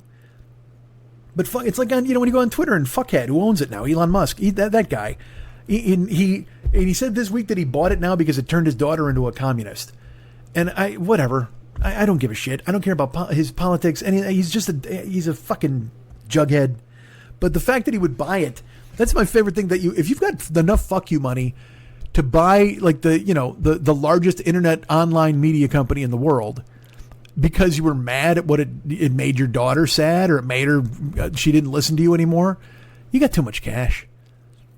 Fuck me, man. You could take, you know what you could have done? You could have bought shoes for everybody. That's what I would start. I would start a fucking charity, and I would call it Shoes for Everybody. And I mean everybody. I would look, I don't know if we build the shoes. We're ground flooring. We're spitballing this right now. But we would somehow find a way to make sure everyone on the fucking planet who wanted them, again, I know all about consent. I'm not going to shove my shoes on your feet if you don't want them. But I would give free shoes to the world if I had that kind of money. You know what I mean? But instead, they always invent the laser that's going to cut James Bond in half. What the fuck is your problem, man? They're going to, you know what we're going to do? We're going to melt the ice caps and build the biggest ark because I want to relive the Bible because that sounds like fun. No, fuckhead. What if you did this? What if you found clean drinking water for everyone in America? What if you did something like that? Wouldn't that, you'd be in history books. Oh, I forgot. They don't want any more history books. Jesus, fuck. What a planet. I don't know, man. And look, I'm not sitting here boo-hooing this shit. I think it's fucking ridiculous, quite frankly. Like I told you, it's this thing where the very fact that Idiocracy was a fucking a truth-telling document rather than a fucking goofy movie. It's insane. What do I know? But anyway, so they're on Strasburg's ass, but his union is strong, and they're going to pay him the money. They can sue him and cry and bleat and whine and whatever the fuck they want to do. But you know what? All those golden fucking tears are just going to form a golden cobblestone walkway that he's going to walk to the bank and get his $200 million. Because fuck off. Because a union was there and was strong, in my opinion. I know I'm gonna get notes about that shit. But I have a friend who's like anti-union, and he's like, yeah, everybody makes too much money. And I'm like, well, yeah, but David Zaslav, who runs fucking WB Discovery, made $400 million last year. Isn't that and he's the one, they don't want to pay writers. They don't want to pay. And then Bill Maher, that dumb fuck, comes out and he's like, oh yeah, writers aren't owed a living. No, they're not. But, you know, when you grind and you sweat and you do what you have to do and then you get a fucking job and you're actually writing, there should be a brass ring of some kind. It doesn't have to be, I'm not saying you get a writing job and you're the king of the fucking world, but you should be able to make a good living doing the thing that you do. Instead, they've taken away a brass ring and they've put out a brass noose. That when you become a writer, that they get to shit on you and treat you badly. And to a certain extent, some actors, they terrify you into thinking you'll never get a gig again if you don't behave this way. It's funny. There's a story that just came out today about Jimmy Fallon and the Tonight Show being a terrible place to work. And they said that there was a crying room and like all these things. And there are people who are like, oh, toughen up, whatever the fuck. And it's like, I have worked in the lowest rung of show business. Okay. I have worked in game shows. Now, granted, podcasting, probably the lowest rung of show business right now. I know it's popular, but let's be honest. It's me in my house. But I also worked at jobs where I had a writing gig, and I had several different writing gigs at different shows. And the days that it was great and it was fun and you were creating were fun. The days that network executives sent you your script back and told you were fucking incompetent were not fun at all. There was never, if they would just say, hey, look, what if we did it this way? Or, you should probably think about this. I mean, I would get red pen shit and they'd be like, this isn't fucking right. And I shouldn't be the one telling you this. And you're just like, yay. And I know you're going to be like, well, that's very sensitive. We all get criticized at work. And it's like, yes, we do. But do we have to get criticized in that way? Because I do find that toxically, it's baked into me when I see somebody saying stuff. I'm just, like, there was a woman who worked at the World Wrestling Federation, the World Wrestling Entertainment. And she sued them, like a racial discrimination lawsuit. And she mentioned some of the stuff that went on backstage, and it was a character was being treated in a way that she didn't agree with racially. And I read this story and I was like, well, then fucking quit. What the fuck are you doing working at WWE? It doesn't make any sense. This is how they do things. But then she sued and there was a settlement. And I think she got some money out of it, which makes sense. But we're at a very strange place where the world is changing rapidly and glacially at the same time. Like a lot of young people who are getting into industries and businesses are seeing things and going, nah, this isn't cool. This isn't the way it should be. And then everybody who's worked in those businesses forever is like, this is the way it's always been. So good fucking luck. Like kitchens. I've talked about this on here before. Kitchens are fucking terrible. People getting hit with spatulas, throwing dinner rolls at somebody's head, fucking Marco Pierre White screaming at you and shit.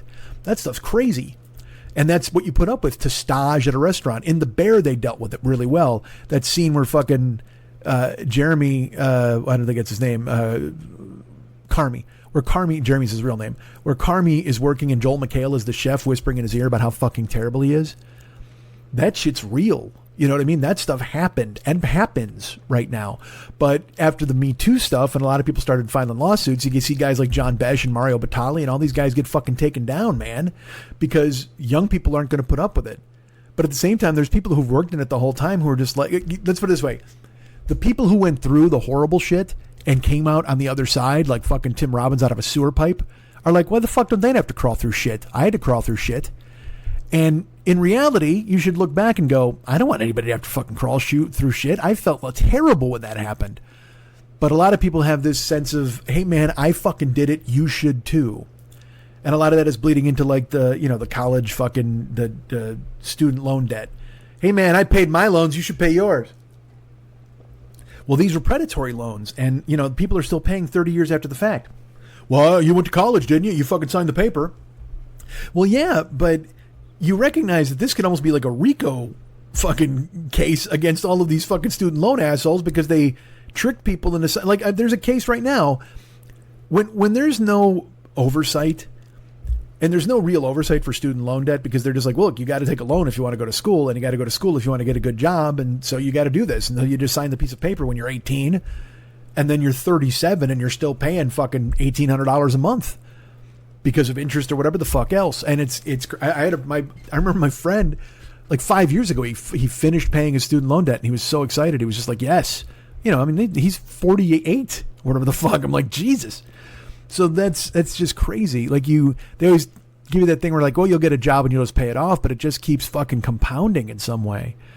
And it just happened this week where I was seeing that there was, what was it? Something else where people were they wound up having these loans that it was a college. There's a thing called NIL. They started paying college athletes, and the deals are called NIL, name, image, and likeness. Okay, so it's an NIL deal, name, image, likeness, and what they do is they pay the athlete a salary, and then they can use his name or his image to advertise a car dealership, or he can do local commercials, or that sort of thing. It's a deal not under the table, but it's kind of the Wild West now, where there's no real oversight. So, of course, bad actors are going to find their way in, and one of these bad actors signed a guy. Well, I read a story last year. There was a quarterback who went to Florida, University of Florida, and there was a collective where they promised him, I think, $2 million, and he was going to come, and he signed, and then he showed up, and then they fucking never paid him. And then they just said, we're bankrupt, we're not going to pay you. And then he dropped out of Florida, and then he had nowhere to go. He couldn't commit anywhere, and he's a quarterback. He's a kid. And I know you'll say, well, that kid signed a deal, and where's his parents? And it's like, well, look, now we're getting into a different area where you see a lot of these kids that are playing college football, and they see that as their escape. So they'll sign any piece of fucking paper you can give them, because they might live in a single parent household, or they've been poor their entire lives, or maybe they're the first person to ever go to college for their team, for their family. And in the NFL, there's nowhere else to go. You can't go, I'll just go play in the USFL for a year, because you're not going to make any fucking money. And if you blow out your ankle, you're fucked. I don't know why I chose ankle. Why didn't I choose knee? So it's a weird space for everybody. So all these predatory people can get involved, and it just happened with a guy that the Bears drafted. There's a guy the Bears drafted, Gervon Dexter, who I believe also might have gone to Florida State. And he had signed a deal for name, image, likeness, but here was the thing. They gave him $300,000, okay? But that was against, I believe, 50% of his earnings for the next 20 years. And I'm pulling numbers out of my ass there, but not by much. It's that crazy. It's literally like, here, we'll give you $300,000, and then we'll get half your income from football and endorsements, all of his income for the next 20 years, I believe it was. And, he filed a lawsuit, and I would have never known about it if he hadn't filed the lawsuit, clearly. And then I read it, and I was like, Jesus fucking Christ, is there, because your brain goes, wasn't there a dad or an uncle who could have sat with him when he signed shit? And it's like, well, no, maybe not. And maybe there wasn't a mom, and maybe she had to work, and maybe when you're a kid who's eating fucking saltines and tuna, $300,000 sounds pretty fucking amazing. Now, I will also tell you this. If you're a kid eating amazing food, $300,000 sounds pretty good. Because when you're fucking 19 or 20, you get $300,000, and then you go out and buy, 3 Range Rovers and get your mom half a house, and then buy all your buddies a bunch of shit. Well, that $300,000 is gone. And you can very easily just go, well, that sucks. I want my money back. I'm going to sue. And I wouldn't agree with that. If you got the $300,000 and you spent it like an asshole, and then you were like, fuck this, I don't want to go with this deal, well, fuck you, caveat fucking emptor. But the very fact that they had this against half of his earnings for the next 20 years, it was like, fuck this, man. You know what he should do? Give him $300,000 back from his first fucking pro contract, and you're done. Essentially, it could be, and even if you did it like this, you could say, you know what, man, I'll give you back your $300,000, and I'll give you $100,000 on top of that. You make $100,000 for your initial investment, and everybody's happy. You can take that, because he signed the deal he signed with the Bears. I think he got a $4 million signing bonus or something. So you know what? You give him 10% of that, and we're done. There you go. Take that. Because he filed the lawsuit because they wouldn't take. He kept trying to tell them no, and they wouldn't take it, and they started to come for him. So he sued, and he won. For now, he won in one courtroom, and they said, no, this is clearly predatory and ridiculous. But I'm sure they'll judge shop, and they'll appeal it to here, and they'll appeal it to there, and eventually to get to the Supreme Court, and the Supreme Court will go, we hate you, and then somehow he'll have to pay. I have no idea. Who knows, man? Because it's all every day I read this story. They're like, this an appellate court overturned this, and you're like, okay, and everybody's like, yay! It's like the old movie, like Monty Python, and there was much rejoicing, yay! And then the next day, another appellate court said no, boo, and you're just like, gee, what the fuck is going on? How many appellate courts are there? 1 billion? And then they move into federal court. And then you get into local Supreme Court, and then state Supreme, whatever. I don't even fucking know. What am I, Civics Johns? I don't think I am. I am not Civics Johns. So I didn't know how the fuck that came up. See, this is what the show. It's dangerous, man. The show is just this. When it's and this is the thing you might get on YouTube when I start doing those shows. Hey, last night at Schmitty's. You know what? All right. So let me pivot and finish this story. First of all, if that snake is still listening, this is what a podcast is. None of this bullshit with a time limit where everybody's talking to their friends and everybody's laughing too much at jokes that aren't funny. Podcasting is one guy laughing at his own jokes that aren't funny. That's what you're looking for. That's what you're leaning into as a cold-blooded snake. Look into his eyes. He's been telling lies. Oh, maybe, you know what? If you're a snake, start a Paula Abdul podcast. All right, here's a better idea. If you're a snake, I give this to you free. Yeah, I don't even expect any money for it. I'm not going to come for you. I don't care if you you can call the union of the snake and they will support you, and that's fine. It's all that was loud, and I was so far away from the microphone. I'm going to have to remember that. What is that? That's at 1. I don't know. I don't know what it is. I apologize if I don't get to reduce that sound. I'm sorry, but I literally turned my head away. Like I was back here, which I don't know how this sounds like talking, but I yelled out that way. Now I'm back toward the microphones. Now I don't know. That seems weird. All right, because I looked at the blue lines and I buried the fucking thing, and I didn't mean to. So Snake, I give this idea to you free. If you should do what you're calling like the Paula Abdul podcast, call it Straight Up. If you're a snake, here's what you do. Straight Up, analyzing the career and music of Paula Abdul. All right? Hosted by fucking Stevie Snake, or whatever the fuck your name is. Shane Snake. Maybe, you know what? Maybe it's Sandy Snake. We were talking earlier. Maybe you're Susan Snake. Who knows who you are? I don't know if you're a lady snake, a man snake. I don't know. You're sibilant. I know that. Sibilant. So if you're a snake, here's the podcast you host. You host Straight Up with an exclamation point, colon, the music and career of Paula Abdul. A discussion of the music and career of Paula Abdul, okay? And everybody's like, well, I like that. That sounds fun. Because she was a Laker girl, and then she was a recording artist who was a friend, really tight friend with Arsenio. And then she went on to be a Paula, the judge, the glamorous judge, I'm going to call her, on American Idol. And she's a choreographer, choreographed many great, like Tony Basil level choreographer. You know what I mean? She's out there getting it done.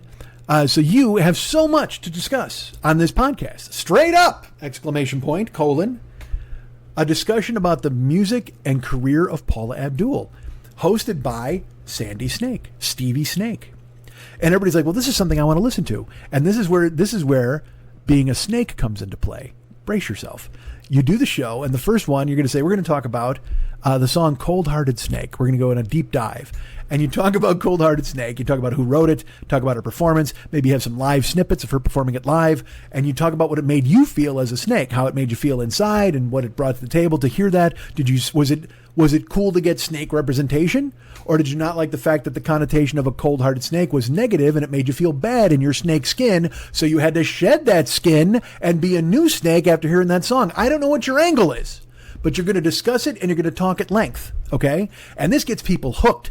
They're like, first of all, a snake doing a podcast is amazing, but also I like the subject matter. It's fucking beautiful. And he kept me engaged and interesting because I didn't realize that the snake community was wounded by Paula Abdul's portrayal of cold-hearted snakes as being negative, when in reality, cold-hearted snakes are all snakes in the world because they're cold-blooded, whatever the fuck. So people are like on board with you, right? You get picked up, like The Onion reviews you and Entertainment Weekly. This is just your first episode. And everybody reviews you and they talk about, this is the podcast to listen to now. Everybody loves it. And then you come back the next week and you do Straight. And by the way, there's a bunch of S's in straight because you're a snake. Straight Up, exclamation point, colon, a discussion about the music and career of Paula Abdul. And everybody tunes in. They're wrapped. You have them they're around their radios like at no other time in history, even more than the War of the Worlds. You have so many people waiting for your second episode to drop because they can't wait to hear what else you feel about the career of Paula Abdul as a snake. And you were so engaging and interesting discussing Cold Hearted Snake in the first one. They're like, well, what could possibly be brought to bear upon Paula Abdul and her past and her future by Sammy Snake this week?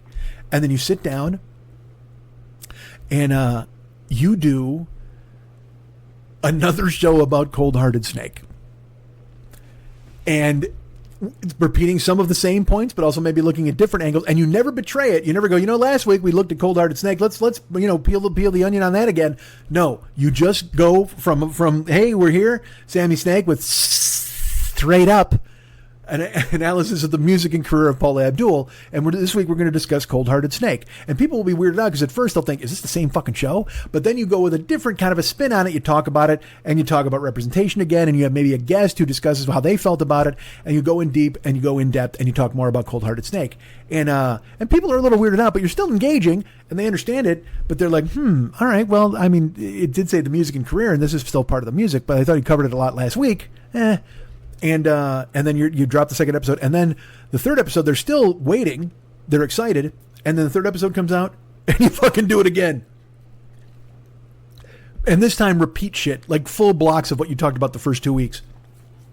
And if anybody writes you to complain or fucking gives you a bad review, you just literally like, hey man, you knew I was a snake. And just fucking keep doing the same show over and over. So I will say this is a great idea for 3 weeks. And maybe after that you lose your people, but there are people who might be in on the bit and they're like, I fucking love this snake and the balls he has to commit. I love snake balls. Look at that.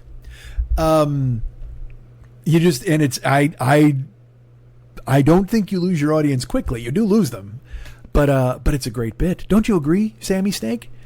Look at this. I don't even want any money for this. I give this to you free. First episode, Cold Hearted Snake, you go in depth, people love it. Second episode, Cold Hearted Snake, people are like, all right, well, I don't know. Third episode, Cold Hearted Snake. And again, like I said, you never once refer to the fact that you've discussed it before. And then because then people will be like, this show should be called Cold Hearted Snake. A deep dive into the career and one song of Paula Abdul. Because there are people out there who do that dumb shit. Isn't there? Someone told me, I don't know what this is, but someone told me was it Danny told me? I don't know. There's a podcast out there with somebody who likes horror movies and their partner hates horror movies. And they were like, you know what we need to do? We need to get microphones and tell the world about it. I don't fucking know, man. So you're telling me that a snake couldn't do a podcast solely dedicated to exploring Cold Hearted Snake on many different levels week after fucking week? I say nay. Nay is what I say to you. If I can get the women from The Office telling me, about a Cheez-It fight from fucking 30 years ago, if I can get the women from The Office talking about how the chili smelled after Kevin dropped it in the office and giggling furiously as they sip mimosas and count their money, then don't tell me that a snake can't talk about one song over and fucking over. It's out there. There's niche. It's a niche product, clearly. But I tell you now, Snake, there are people out there who would listen. There are people out there who would pay attention. I bet there's people out there who would subscribe. I couldn't even get through it without laughing. Subscribe. That's Nag and Nagaina. Maybe they host that podcast. If Ricky Tikki Tavi doesn't kill them, they could have a podcast about it. There you go. They should do, snakes do a fucking, there's the podcast. If you're another snake, if you want to do something else, fuck mongoose. Do that fucking podcast.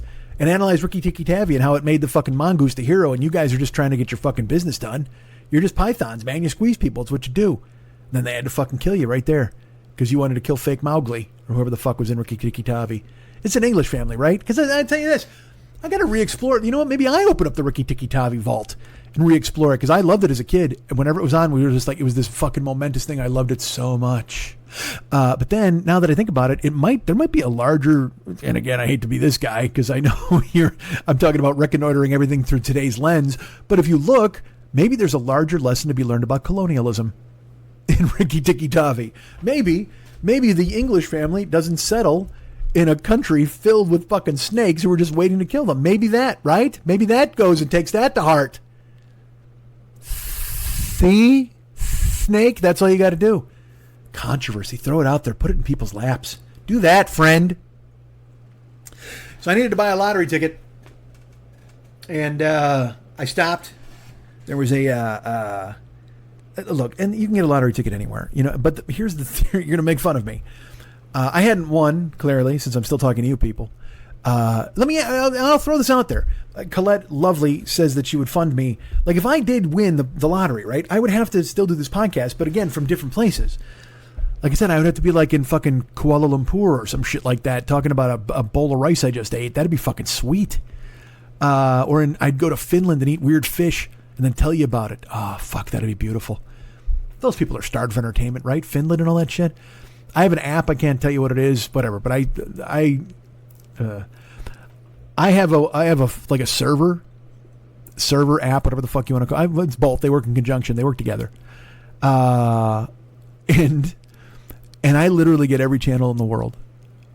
I know I've talked about it before, but I mean, I'm not kidding. I like UFCs and, wrestling, whatever the fuck, but also like there's a whole thing called Arabian television, and it'll have like 40 stations, or Finnish stations, European all this stuff. And I can watch any of that. TV from India or Saudi Arabia. It has all of these, and it's like an old school satellite dish. When you used to be able to hop around and look and see different things, behind the scenes stuff, I loved that so much. It was like this weird window. I told you I saw Howard Cosell swear when I was watching once. He was talking to Sugar Ray Leonard, and they actually cut in the middle of the interview, and they come over to Howard and they're like, "Yeah, we had a problem with the microphone. We got to load some more film and blah blah blah." And Howard Cosell, by the way, if you don't know who Howard Cosell is, he was a lawyer who then became a famous sports announcer in the 70s. He announced Monday Night Football. He was on the original team. And then also he was on Monday Night Football, and he was great on it. And he did boxing, and he was great doing it. And then he did baseball, and I wanted to kill him because he had just had no business in a baseball booth. And it would be funny to hear Keith Jackson and Don Drysdale want to murder him, because Keith Jackson would be doing the actual call. There's a famous, I believe it's Reggie Jackson's 3 home run game in the World Series. He hits 3 home runs on 3 consecutive pitches in Game 6. It's fucking amazing. Again, Reggie's rule. So he is in the booth. And the call on those should be majestic, because it's history. It's 3 home runs in a World Series game on 3 consecutive pitches, and also in basically what became the clinching game because they win the game against the Dodgers. And it's New York, LA. It's a big deal. I believe it's the 77 series. And if you watched it on YouTube, Reggie Jackson's there, and he swings and he crushes one. And Keith Jackson wants to go, "There's a long drive, deep right field off the bat of Jackson," like that. Like you would if you were an announcer. You got a moment, right? But Keith Jackson, the pitch is smashed, and Keith Jackson's like, "There's a long," and Howard Cosell just goes, "Goodbye. That's gone." And he's just yelling to yell. He's not the play-by-play guy. He's the color guy. What the fuck are you doing? Quit stepping on Keith Jackson, man. Keith Jackson gets to call that it's gone, and then you get to fill in with eloquence around it, because that's who you are. You're the glib dude. You're the human thesaurus with a toupee. You're a thesaurus with a toupee. That's who you are, Cosell. But he would treat baseball like it was football, and it wasn't the same in the booth. Keith Jackson was a famous football announcer who could also do baseball. He was great. You don't care. Jesus Christ. How old is this fucking show? Hey, here's who Howard Cosell was, and let's talk about the 1977 World Series. At this point, I would say gunshot, but it would have to be a musket. That's how old this is. You would have to hear, I couldn't shoot myself on the air, because it would take whatever the rest of the broadcast was to load the musket and push it down in there with the long pole and the wad of paper and whatever the fuck else you got to do. I don't know. I'm not fucking Captain Turkey Hunter, whatever the fuck. I'm Joe Musket. That's why I'm Joe Musket.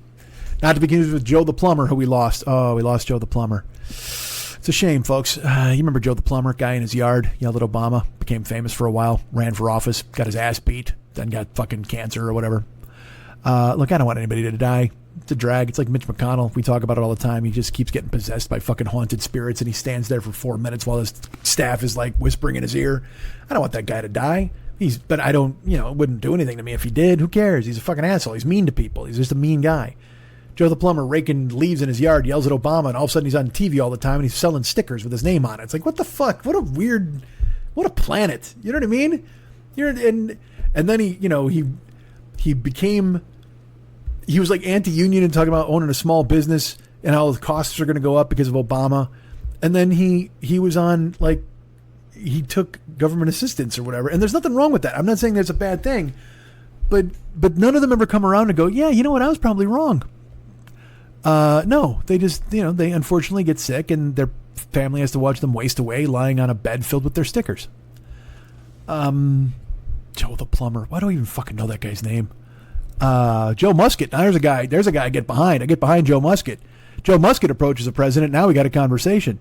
Just shows up with a fucking tri-corner hat on. Tri-corner hat is that's the American Revolution hat. That's what Patriot Pat is wearing on the Patriots helmet, right? I think so. That's a tri-corner. The other one too is the turkey hat. I don't know what the fuck that is. A pilgrim hat, I guess. That one that they wore to go hunting. Let me ask you this: if you're a turkey and you see two guys approaching and they're wearing tri-corner hats, you're not worried, right? Even if they're carrying muskets, because you're like, those guys are just here to shoot the British. So that has nothing to do with you. You're out of that war. You don't take sides. If anything, as a turkey, you're like, I'm on the Native American side, so which might put a little trepidation in you to dealing with Patriot Pat and his buddy and their tri-corner hats. But at the same time, you're like, well, this isn't my fucking bag. Hey guys, my name's Paul and this is between y'all. And you go off and fucking gobble in the corner, man. Let these guys have at it. Let the British and the tri-corners have a fucking shooting match that takes literally 7 hours because it takes 5 hours to load one musket ball, and then you lose it, and then you got to find it in the dark. It's like golfing at twilight. You're like, oh, I shot this dude and missed. Let's go find our musket ball and try to shoot him again. That's why the American Revolutionary War took so fucking long. It's just guys out there having a gunfight. You shoot your musket. Time. Everybody has to put their musket down. You go find your ball. Go back behind the fucking... And you got to shoot again. Everybody, you got to try to hit a guy and it tears through him. Because, again, you're also shooting... I think musket, the thing... It's like the size of a tennis ball, right? Doesn't it just destroy you? It goes through you like a wrecking ball through an old building, right? So easy to find. Maybe not in the dark because it's all dark iron fucking gray. But if you're a turkey, you see tricolor hats, you're like, that has nothing to do with me. Good, go at it, fellas. I live here. You can whatever. It's literally, for my money, which one of you is going to eat me sooner? You know what I mean? I don't think the British care for turkey, so I guess I'm kind of rooting for them. But I'll stay out of it. Whatever happens, I'll deal with it. Gobble gobble, walk away. But if you see dudes in those pilgrim hats, fuck that. You're rolling. And I've heard two things. I've heard turkeys are mean, and I've heard turkeys are dumb. So and one usually follows the other, really, when you think about it. So can't you turn your mean dumbness against those fucking guys when they come up with the pilgrim hat? Not a lot of podcasters are going to advocate for a turkey uprising. I will. I'm not afraid. I'm happy to do it. I'll do it right here. You know who takes that message to heart? The snakes. Because they're like, if this guy's on the side of the turkeys, he may stand with the snakes. You're damn right I stand with the snakes. Now, I must warn you, I'm much taller than you. I mean, certainly you'll be snaking around on the ground and stuff. I can't get down and do the shimmy, the snake. I'm not fucking a Manson family member doing the creepy crawlies, fucking sliding like a snake all through the Lobianco's house. But I will support you, Snake, in all of your entertainment endeavors. If you're trying to bite people, I got to be honest, I'm not down on biting people. I'm not with you. But I understand it's in your nature, so I'm not going to get mad at it. It's not like I'm like, fucking snakes, why are you biting people? Well, it's right there in the fucking name, snake. I guess it's not in the name, but it's sort of in the name. It's implied. Look, if somebody's a snake, they're going to bite somebody. If somebody's a cold-hearted snake, you need to look into their eyes. Uh-oh, they've been telling lies. See? Look at you. I've given you this idea for the podcast. I've given you the open line. Maybe by the third episode, maybe you say next week we're going to talk about something else, and then the fourth episode you continue to talk about cold-hearted snake, and then they go, uh-oh, he's now telling lies. Maybe it makes your listener say the line from cold-hearted snake. I am managing you and your podcasting empire, sneaky snakes. So I had to get this lottery ticket. Was that what I was telling you about? I think so. So I had to stop at the store, and I've lost constantly at these games. Clearly, you'll win $3, $5 maybe. But I was buying them at a 7-Eleven by my house all the time. And in my brain, I was like, because again, you'll tell so many things. It's like when you're watching your favorite team and you're like, I got to wear a jersey that makes sure that everybody is going to win. You know what I mean? And you wear your favorite jersey. And then like a touchdown pass goes against you and you're like, fuck, man, I'm wearing the wrong jersey. Or you don't wear the jersey and then they lose. You're like, fuck, it's my fault. Well, I started to think that way with 7-Eleven, where in my brain, I'm like, you know what? Maybe I shouldn't buy it at a corporate store. Maybe the lottery people themselves are anti-billionaire. Maybe there's some weird mojo at the smaller stores. So you got to sneak into those joints where, on the they just got piles of Mexican candy to buy on the counter here in Los Angeles. It's fucking great. They got those Japanese peanuts. You want to talk about It's funny. There's a scene in Gangs of New York where there's like a black dude and he's dancing an Irish dance. And Daniel Day-Lewis says some incredibly racist stuff about it. He essentially is like, this is America. You take a guy off the dark continent and then you add a fucking, this stupid tin whistle and look what you got. That sort of thing. This is what America is. It's a true melting pot. And I see that in the snacks at my convenience store because they sell these Japanese peanuts, right? And if you know what a Japanese peanut is, it's a candy-coated peanut. And I don't know why that's Japanese or if they invented it or because it could be one of those dumb things where Americans just called it Japanese because it was different, because we did a lot of that. If you ever read a cookbook from like 1931, they go, a Japanese salad. And it's a Japanese salad because it might have a bamboo shoot in it, but then the rest of it is like ham and mayonnaise.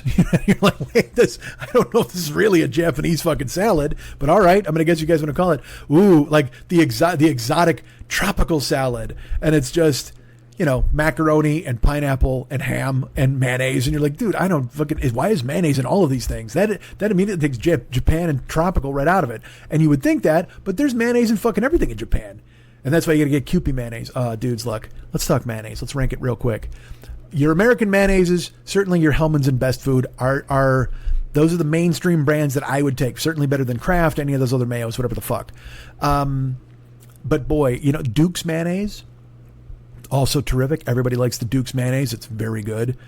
Blue Plate mayonnaise is also very good. You should look for that. That's super good. I've tried them all, but the clear winner in the mayonnaise derby is Kewpie. Kewpie mayonnaise. It is Japanese, and it is, it's probably like $7 a bottle on Amazon, I think, something like that. Jesus, did you hear that noise? Somebody dropped something upstairs. It literally just sounded like, I think Flounder from Animal House is upstairs, and he just dumped out a box of marbles. I don't know what the fuck that noise was. I don't know if you heard it. Very odd. Kewpie mayonnaise is the mayonnaise. That's the one to get. It's a Japanese mayonnaise, Japanese in origin, I will say. Yes, but in Japanese in existence. It's not like it originated into something else. What if it did? It's Japanese in origin, but now, brace yourselves, it's Colombian. I don't know how it did it. It jumped the fence. It jumped continents, for Christ's sake. That's what I was telling you about. I have the TV app that lets me get all the channels and stuff. I'm going to share this with you real quick. Wait, hold on. I was talking about lottery tickets, going to the small place, mayonnaise, whatever the fuck, who cares? A lot of that this week. I got to tell you this because it happened to me the other day. I turned on because there's another thing that I have on this server, and it's all the sports. Like there's cricket and EPL games and fucking tennis, and I can watch all the U.S. Open at once. It is absolutely incredible. And I will say this, it has probably led to my comfort level in not doing anything. Like I never like doing anything, but knowing that I can literally, if I want, I can put on any game or any movie that I want. It's you might as well just have a fucking like a cannonball and a chain and me tied up to the television. Like, it's just fucking, it's glorious. I love it. Like, it's like when I say I saw Sorcerer, I'm sure in your brain you're like, where the fuck did you see Sorcerer? Where'd you see the 7-Ups? It's just these, you can, as long as you search. I mean, like, I think I saw Barbie in the theater. I didn't talk about it on here. I'll talk about it in a second. And then the next night I watched it at home. It's one of those crazy things. And then and also, by the way, young people might be like, yeah, we totally get this. We've been torrenting shit forever. We BitTorrent and whatever the fuck, on LimeWire, whatever. We found movies forever. But for me, it's brand new seeing this kind of shit. Like just the very fact that you can type in, like, basically, it's at that point where, like, if there's a movie that I want to see and it's not there, I'm just like, what the fuck? But it's a movie that nobody's ever watched. There's a movie called The Guide for the Married Man, which is an old Walter Matthau, Robert Morse movie, and I love it so much. I would watch it on Twitch with everybody if you could get it, but literally on DVD, like the one DVD I saw once was on Amazon, and it was like $110. It's one of those movies where it's just like fucking, it's just a forgotten classic for me. It totally reminds me of being a kid. It's the 60s, it's filmed in LA. It's got a whole bunch of actors that you'd recognize. It's such a fun, silly movie that reminds me of being a kid. And it's about Walter Matthau wanting to cheat on his wife and Robert Morse trying to help him. And the whole movie is like advice on how to cheat and what to do. And he goes, I knew a guy once. And then Art Carney and Lucille Ball do a sketch. It's almost like, you ever see Love American Style? God, I'm the oldest man alive. I'm talking about fucking the 77 World Series and Love American Style. But Love American Style was a show that had like these vignette sketches about stuff. Love and the plumber, Love and Joe the plumber, Love and a bed full of stickers, all that shit.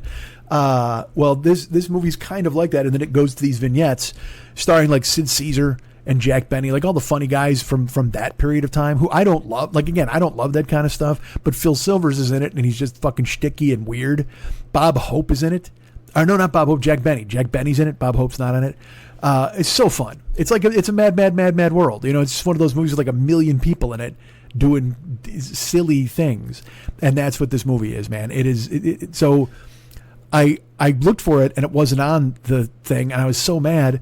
But occasionally you just have to relook. And then one day I just pumped it in and it was there. And I watched it and it was, I told Gil Martin about it and he's just like, again, it's one of those things that I love because it has meaning to me. And if you watched it, you'd be like, this is fucking stupid. And I'd be like, all right, fine. but for me, it just contains such a fucking real memory that I have to watch it. And then to find it on this streaming thing was fucking incredible. I couldn't believe it. It was there. And then it disappeared again because I wanted to watch it again like a month later because what am I doing besides nothing with my life? But there's also, and I know you're waiting because I'm going to say it and you're already thinking it, there's a porn section. And it's got 100 porn channels easily. But this is the thing is it's like, because you're thinking to yourself, how are there 100 porn channels? Because you think there's because it's not websites. It's actual channels showing porn. And under different, there was one channel called Bizarre. And I haven't clicked on it because here's the thing. The person that I share this, who gave me this information, I don't know if they can see the stuff I've watched. Sometimes, I'm on a Hulu with somebody. I'm on a Netflix with somebody, and I know the Netflix guy can absolutely he can see what I've watched. You know what I mean? And I don't know if the Hulu person can either, whatever the fuck. But I don't want to take the chance of clicking on the Bizarre sex channel and having my buddy send me a text and go, "Hey, what the fuck, man? What are you doing over there?" I don't know. Don't ask. So, but there are a bunch of other just sex channels. There's Brazzers channel. There's but there's also these European channels, and so there's European porn, not German, which would be fucking brutal, but it's always it's worse. I think it's worse than German porn because German porn, you're getting into. It's going to be a lot of severe accents and shit. You know what I mean? That's what it is. It's going to be a lot of Shiza movies and whatever the fuck. I don't even think you can show those even on this sub stream I've discovered. But there's these porns from fucking, because I've talked about American porn, and porn has changed so much. When I was a kid, man, there was a fucking guy delivered a pizza, and then a weird song starts, and he comes in and he has sex with the chick. You know what I mean? Or eventually you wind up having sex with Kay Parker and she's supposed to be your mom. You know what I mean? That was as risky as it got. But now, and I've talked about it before, now it's somebody's stepmom gets caught in a doggy door and they decide to fuck her. You know what I mean? You're like, what the fuck? Really? That's the plan? But in Europe, man, it's got this other level of weirdness, creepiness, I would even say. Because first of all, I'll tell you this. In Europe, those people love hair. I don't know. I think wax was discovered in China, but I thought it had made a way to Europe. But apparently, they're not into using it not for this anyway. They're busy making candles for the Vatican because they're not doing. Because there was this woman, and it was ridiculous the amount of hair. And then the guy, unfortunately, he takes off his pants, and you're like, what the fuck? Even worse. And then he starts fucking her, and it just looks like two golden doodles fighting over a knockwurst. I mean, it's just fucking pulling it back and forth. He goes down on her. It looks like a guy trying to pick up a Tic Tac off a barbershop floor. I mean, what the fuck, man? This is brutal. And I'm crazy to watch, but I'm fascinated by it because another thing that they do too, it's in Serbia, which is never good. You know what I mean? Because these people are not in this because they want to be. You know that they were arrested for speeding, and they found pills in their console, and they went, all right, well, there's a way for you to work this off, this poor girl. And they throw her in like a schoolgirl outfit and have her wait at a bus stop. And this is the porn that I get from Europe. It's always like a guy, the only guy in Serbia who has a camcorder, and he approaches a woman on the bench, and he's like, hey, baby, and it's, fucking in their language. And then they talk some English and some of their language. And she's like, hi. And she goes, I'm just coming home from school. Oh, were you? That's interesting because I don't know, because you're wearing a schoolgirl uniform. And she's like, I'm just coming home from school. And you're like, really? Well, it's cool that you have a dress code. What do they say about the spider tattooed on your Adam apple? Is that anything? Is that oh, by the way, why do you have an Adam's apple? Is that a weird? Because you shouldn't have that, I don't think. And it's just this woman with mysterious neck scars and track marks and a pruno addiction, you know what I mean? But she's supposed to be coming home from school. And the guy's like, hey, I just want to talk. You stand up, you're very beautiful. You want to ride? You wait for a bus or whatever? And she's like, well, I can walk. And he's like, okay, I walk behind you. And then he films her ass. And then she playfully shows her ass. And he goes, I give you, 50 rucksack if you show me front. You know what I mean? It's just so, it's creepy as fuck. And she's like, oh, I don't know. And then she, bites her knuckle, and then she flashes her fucking pussy there. And it looks somehow like there's possibly a puppy or something under there as well. And then he goes, why don't you combine building for me to make more money? I just want to take picture. And she's like, okay. And you're like, this is going to end in a death. This is going to be so bad. But I'll watch. I watch to the end, man. It's just a crazy thing to stumble into. So I'm sharing it with you because man, they got to start shaving over in Europe. You got to get them some wax or something. Jesus Christ.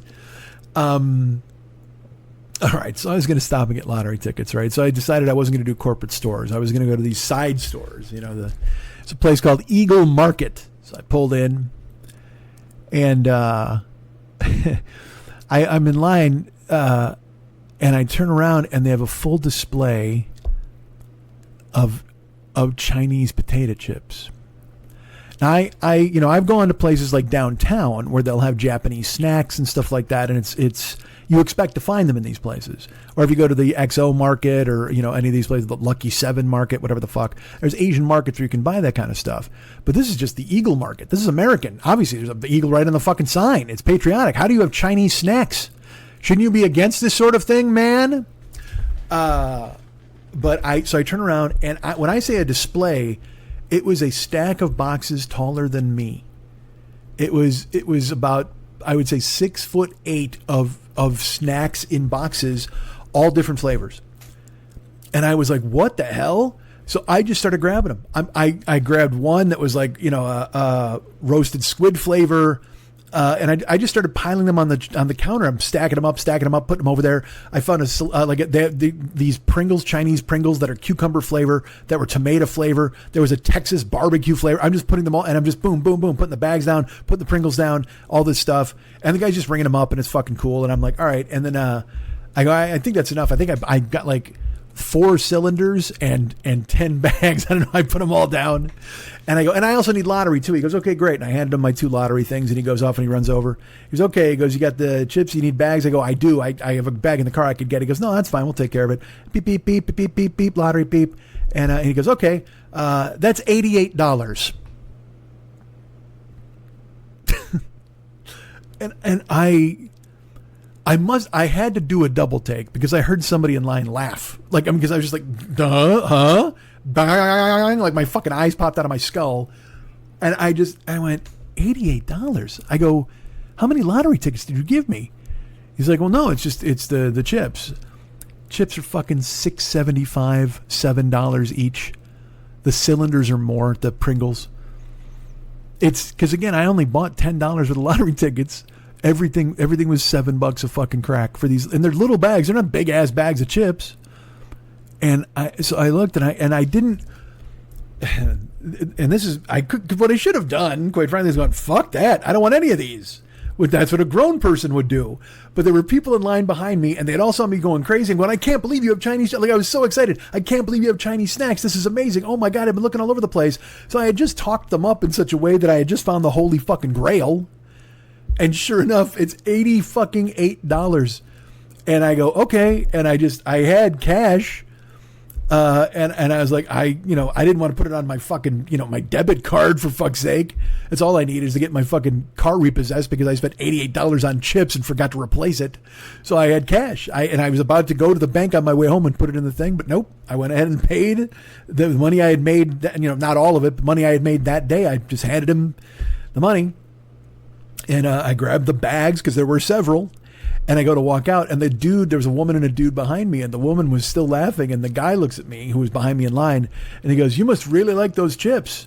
I go, "I do. I didn't know it was going to be fucking $90, but they're good." And the guy behind the counter goes, "Hey, man, you were the one who put them on the counter." I said, "What do you mean?" And he goes, "Yeah, you just kept putting them up there, so I rang them up. You shouldn't be bitching about how much they cost if you were going ahead and..." And I go, hey, I paid you, didn't I? He's like, "Yeah, but you're going to sit here and you're going to talk about how much they cost. You're going to bitch about..." I go, "I'm not bitching about anything. I just said that it was like, I didn't expect it to be $90 fucking dollars. That's what I said. But I'm walking out of here with them, aren't I? Didn't I pay you?" And now everybody's laughing, the fucking guy and the chick. And he's just like, "Well, I'm just saying, you should think about it before you stack it up if you can't afford it." I go, "I paid you." But I just turned on and walked the fuck out before I got into a fight with the Chinese chip guy. That's all I need. Because again, he could probably snap his finger and an army of children building phones in the back would come out, tackle me, and remove my fucking inner workings in some fucking way. Disembowel me with a hanger or something. I don't know what the fuck they teach those kids. Whatever it is, they're not teaching it to me. But I bought $90 worth of fucking chips. I had to. I didn't have to. I bought 80. All right, it was $80 worth of chips because $10 worth of lottery tickets. But the funny thing is, in my brain, I'm like, the lottery is my retirement plan. But I never thought it would be something I had to win in order to afford the snacks I bought the same time I bought the fucking lottery tickets. Fuck me, man. All right. We've exhausted your possibilities for listening, right? Haven't we? I think we have. Probably. Surely. You guys can get me at MikeandMikeSchmidtComedy.com. You guys can be my friend at Facebook.com/the40-year-old-boy. You can follow me at Twitter.com/the40-year-old-boy. You can follow me at Instagram, Snapchat, and TikTok at Mike40YOB. That's Mike40YOB. And also, I haven't posted yet. Joe, I will answer your note on Blue Sky. I'm on Blue Sky, and it's also Mike40YOB, I believe. I don't think it's the 40-year-old boy. I think I went with Mike40YOB. But you'll find me. Put in either one. You'll find me either way. Some people have followed, which is really nice. Thank you. But I haven't posted over there because I don't know. I'm trying to figure out what to post anywhere. But you can find me in those places. Let me be your friend. Please write me to be your pal. Write me at MikeandMikeSchmidtComedy.com. Step up. Snakes, if you want advice, go ahead and write me. Let me know what's going on. And once again, I didn't talk about the thing I was going to fucking talk about. That's weird. You know what? Fuck it. I'll do it now because even though I've done that goodbye, I got to tell you, I was talking about movies. And going and seeing things that are great. You want to see things that are great. And I watched, MI 1 through 6 to get ready for MI 7. Is MI 7 great? It's not. There were movies I saw this summer that I was just like, nah. I saw Indiana Jones and the What Time is Fruit Cup. That was interesting. It's fine. It was I thought it was good. I thought the CGI stuff in the beginning where they made him young and all it didn't bother me at all. Because sometimes in movies I'm like, what the fuck, man? But I didn't mind the Indiana Jones movie. I mean, it's, again, he's 80 years old, fucking punching people and riding a horse. And it's a little long. It's probably a half hour long for me. And also, I have this thing, and I know it's wrong. I talked about it with Marvel, but I'll pivot to Indiana Jones. Indiana Jones is a dork. And there's a woman who's sharper and smarter than him at all turns. The villain also gets the better of him all the time. And I'm like, we kind of like Indiana Jones when he's kind of unbeatable. That's cool. I mean, he's a tough guy, and sometimes he winds up in a jam, but he's always able to fight his way out of it. But he doesn't have people rolling their eyes at him and making fun of him all the time. That's a fucking drag, because the whole thing is we love Indiana Jones. Why do I want to see him be the butt of jokes? It's a drag. And so, the same thing like in Mission Impossible with Ethan Hunt. In the new Mission Impossible 7, same thing. There's a protagonist, a woman, who gets the better of him all the time. And again, rolls her eyes, betrays him a few times, like all these different things. And he keeps trying to save her. He keeps trying to help her. And in your brain, I'm just like, you know what? I like when Ethan Hunt is the unbeatable spy guy. There's one scene in one of the movies where Ethan Hunt memorizes an entire fucking 40-page document in 5 minutes. There's another where he sketches someone on his hand, and it's a perfect likeness of the person. That's the whole thing. The idea of Ethan Hunt as Ubermensch, you know what I mean, who can fucking be the guy Uberman who knows everything and can do anything is fucking incredible. It's totally fun. So when they don't do it, it's a drag, which brings me to The Equalizer. I will not spoil because it's in theaters. All right. But I will tell you this. I had never seen The Equalizers.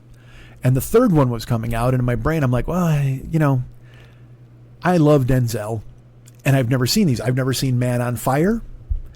There's just so many movies you can watch where this guy's not going to take it anymore. You know what I mean? Where you just go, all right. But I was with Gil Martin, and I was like, you want to watch The Equalizer? The new one's coming out. Let's watch this. So we watched The Equalizer at his house. And as it was going on, I was like, yeah, it left me a little cold. And him too, thankfully, so I didn't look like a fucking jerk. But I was like, here's the thing. I go, I don't need the fucking Equalizer's fat friend at the Home Depot getting his hero moment. I don't need, everybody banding together. It's like I talk about in Marvel. I don't need all the kids of the heroes to be the ones who save the hero. I want the heroes to be the guys. But the one thing I did like about the first Equalizer movie, again, it's good. The first Equalizer movie is just, but if you've seen John Wick and you've seen a bunch of these kinds of movies, you're just like, well, I've seen all this. You know what I mean? And that's just the way it is. I've seen this construct. But the best thing is it's Denzel. So he's always going to bring something good or interesting to the table. And, he works in a Home Depot, but it turns out, of course, he's a ghost because he was a killer for the CIA or whoever the fuck. They don't really give you a backstory that makes a lot of sense. He's got friends still in the agencies to help him out. And the villain is really great in the first Equalizer.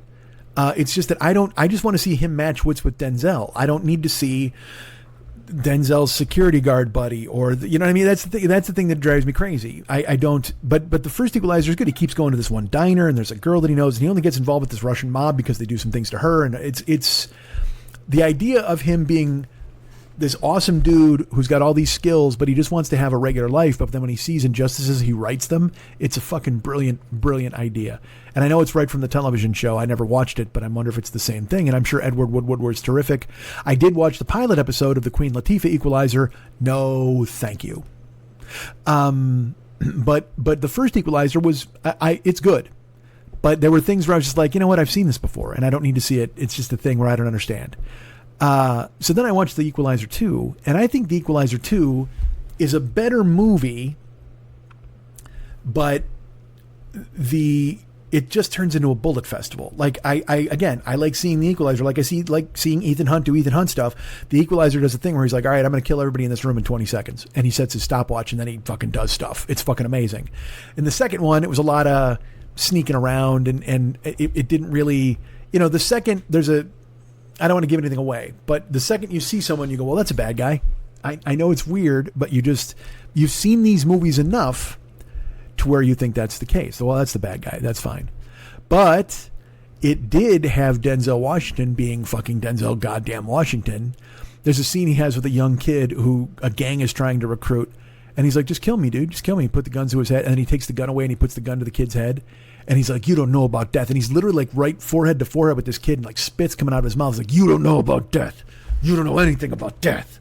He's just, when I talked about nobody gets mad like Philip Seymour Hoffman, nobody gets intense and nobody makes you believe them like Denzel Washington. You believe the things that he says. You believe what he's going to fucking do. If he says it, he's going to do it. And this is one of the most brilliant things in the Equalizer series. Okay. He's never in trouble.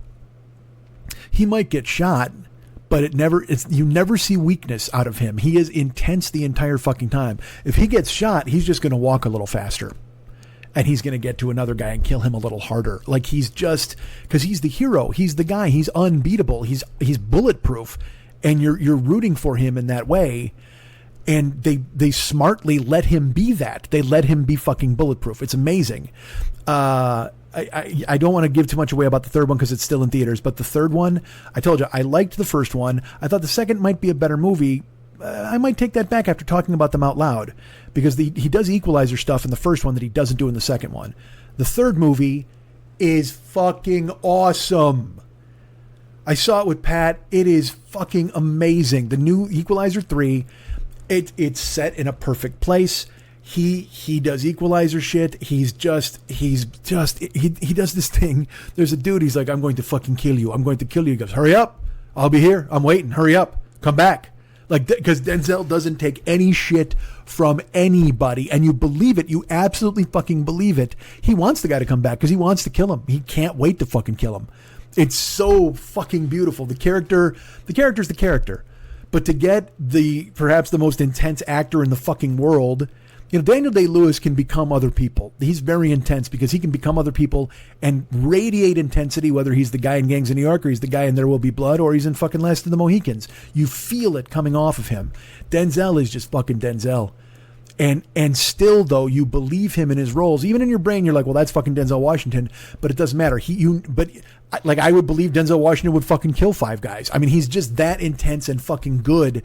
He's so effortless and perfect. Like, he would do shit in this movie, and I'm fucking just pumping my fist and clapping and going, woo, because he's the fucking king. Denzel Washington is so good, dude. I watched Training Day like 5 months ago, and you're just... God damn, he's so amazing in it. Everything he does is perfect. Everything. You know what I've never seen? Malcolm X. How have I not seen it? Because every time I go to watch it, I'm like, well, this is over 3 hours. I got to wait. And I love Spike Lee and I love fucking, Denzel. How do I not watch it? I'm an idiot. I have to and every time I watch Denzel and something, I'm like, I got to watch fucking Malcolm X. What's wrong with me? Fucking incredible. Fucking Mississippi Masala. Dude, he's the fucking best.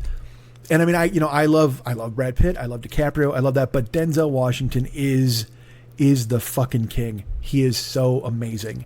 And I cannot stress enough, you need to see Equalizer fucking 3. It's so fucking good. And should I come to your house and watch it with you? I should. All right. You guys can get me. I'm going to redo this because why not? You guys can get me at Mike@MikeSchmidtComedy.com. I'm sorry, you guys can get me at Mike@MikeSchmidtComedy.com. You guys can be my friend at Facebook.com/The40-Year-Old-Boy. You can follow me at Twitter.com, The40-Year-Old-Boy, or fucking X.com/The40-Year-Old-Boy. And then Instagram, Snapchat, TikTok, and Blue Sky. I'm Mike40YOB. Find me there. I'm part of the Misfit Toys Co-op. Please remember that. Never Not Funny is part of it. I know that... I think Todd Glass is still part of it. Like I said, it's ins and outs. I got to get an updated list. But I know Danielle and Christine do their show. Wow, that's pointy. You should check that out. It's terrific. They do. I think I'm going to see them live tomorrow night. Actually, do their show. But go ahead and listen to all those shows as part of the Misfit Toys Co-op. Our great friends over there, Fearful Jesuit at the Paranoid Strain, and David Mex Hernandez over there at the Phlegmcat Podcast. Download those wherever you find the best podcasts in the world. You'll find there, sitting there, waiting, lurking, ready to jump out at you from the podcast bushes and spring a chokehold on you that you'll never be able to escape. You want to hire me for something? Why not? First of all, there's Patreon, patreon.com/Mike40YOB. Our great friend Kevin, like I said, stepped up and actually donated more. Incredible. You're so nice to me. Thank you. You can hire me for Cameo if you'd like. That's a phone message where you can put the Cameo app on your phone or go to bookcameo.com and I will be there for you. I'll be there for you to record a note on your phone. I'll be there for you. You'll never feel alone. I'll be there for you when your rain starts to fall. Hire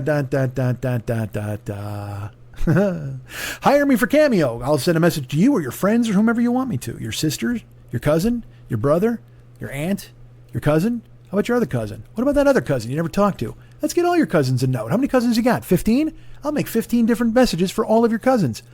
I got time. What the fuck am I doing? Patreon.com/Mike40YOB. Cameo, you can hire me there. And then, of course, I have television channels. I have YouTube.com/The40-Year-Old-Boy. And I have Twitch.tv/The40-Year-Old-Boy. I've been streaming. I'm streaming. Streaming will see me through. That's Dreaming by Cliff Richard. Twitch.tv/the 40-year-old boy. I haven't been on yesterday or today because my schedule got a little weird. Yesterday I was going to record a podcast. Hey, and then things went Koyaanisqatsi, and here we are doing it on Thursday morning. But it'll be out here on Thursday. You'll be listening to it, or at least it'll be in your inbox, which is good. But I'll be back streaming on Friday afternoon. I'll be there. Sign up. That would be great. I should probably tell people that I'm not going to be streaming today. I might go on late tonight. Who knows? I'm unpredictable. I got to pick up my brother at the airport in a couple hours, but we'll see how that goes. All right. Twitch.tv/the 40-year-old boy. Follow or subscribe over there if you could. That'd be great. YouTube.com/the 40-year-old boy. Following over there, subscribing to me is really important. It doesn't cost you anything. And if you keep me over 1,000, when I start doing videos, it monetizes them and this, that, and the other thing. And maybe you don't care about that. But holy fuck, I do. And let me tell you this. If you guys want to see me live, you know what? I never told you what the thing about insanity. Should I tell you it next week? I think I should. Holy fuck, I'll do it next week. What a weirdo. That, I started the podcast. I'm like, the definition of insanity is doing the same thing over and over again. And I started telling you about the pizza house. Fuck, do I have to tell you that now? I can't. All right. I'll do it next week. You know what? It's a cliffhanger. I got to leave you guys with a cliffhanger. Snakes, if you're out there, this is what you do. You do something at the beginning of the show, and then you do a cliffhanger right at the end. Everybody's like, what the fuck? We got money. We have to come back next week to hear the dumb pizza story.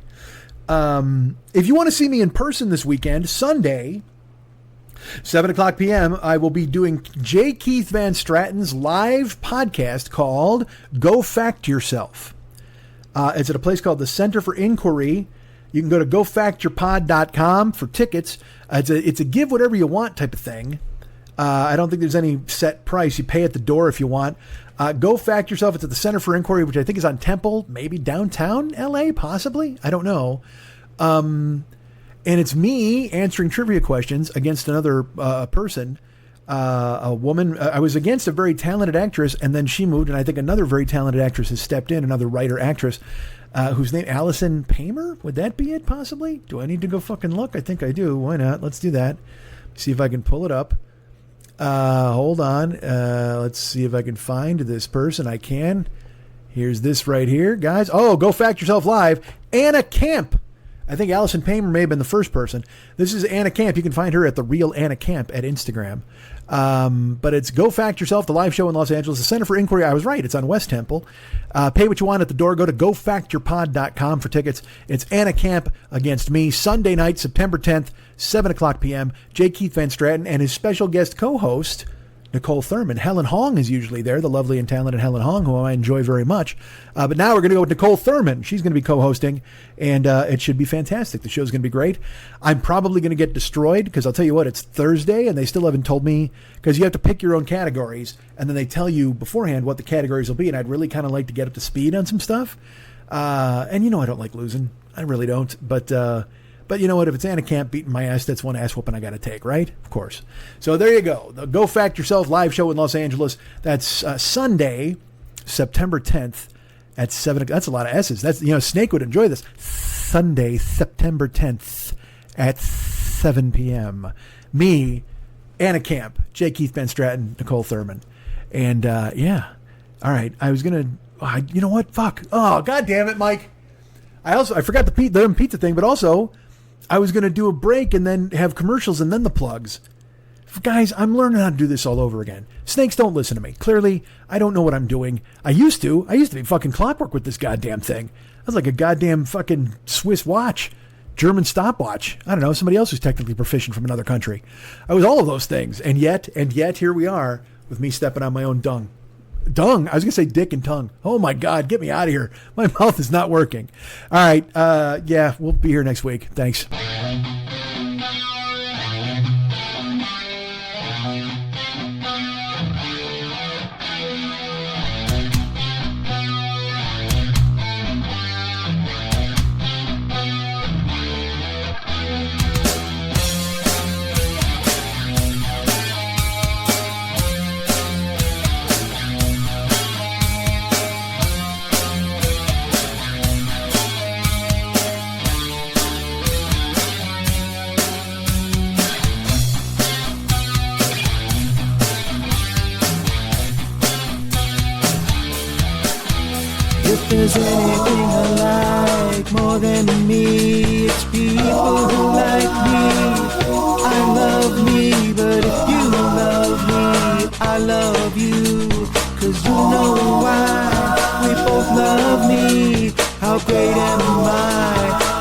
about that for a while, and by a while, I mean forever.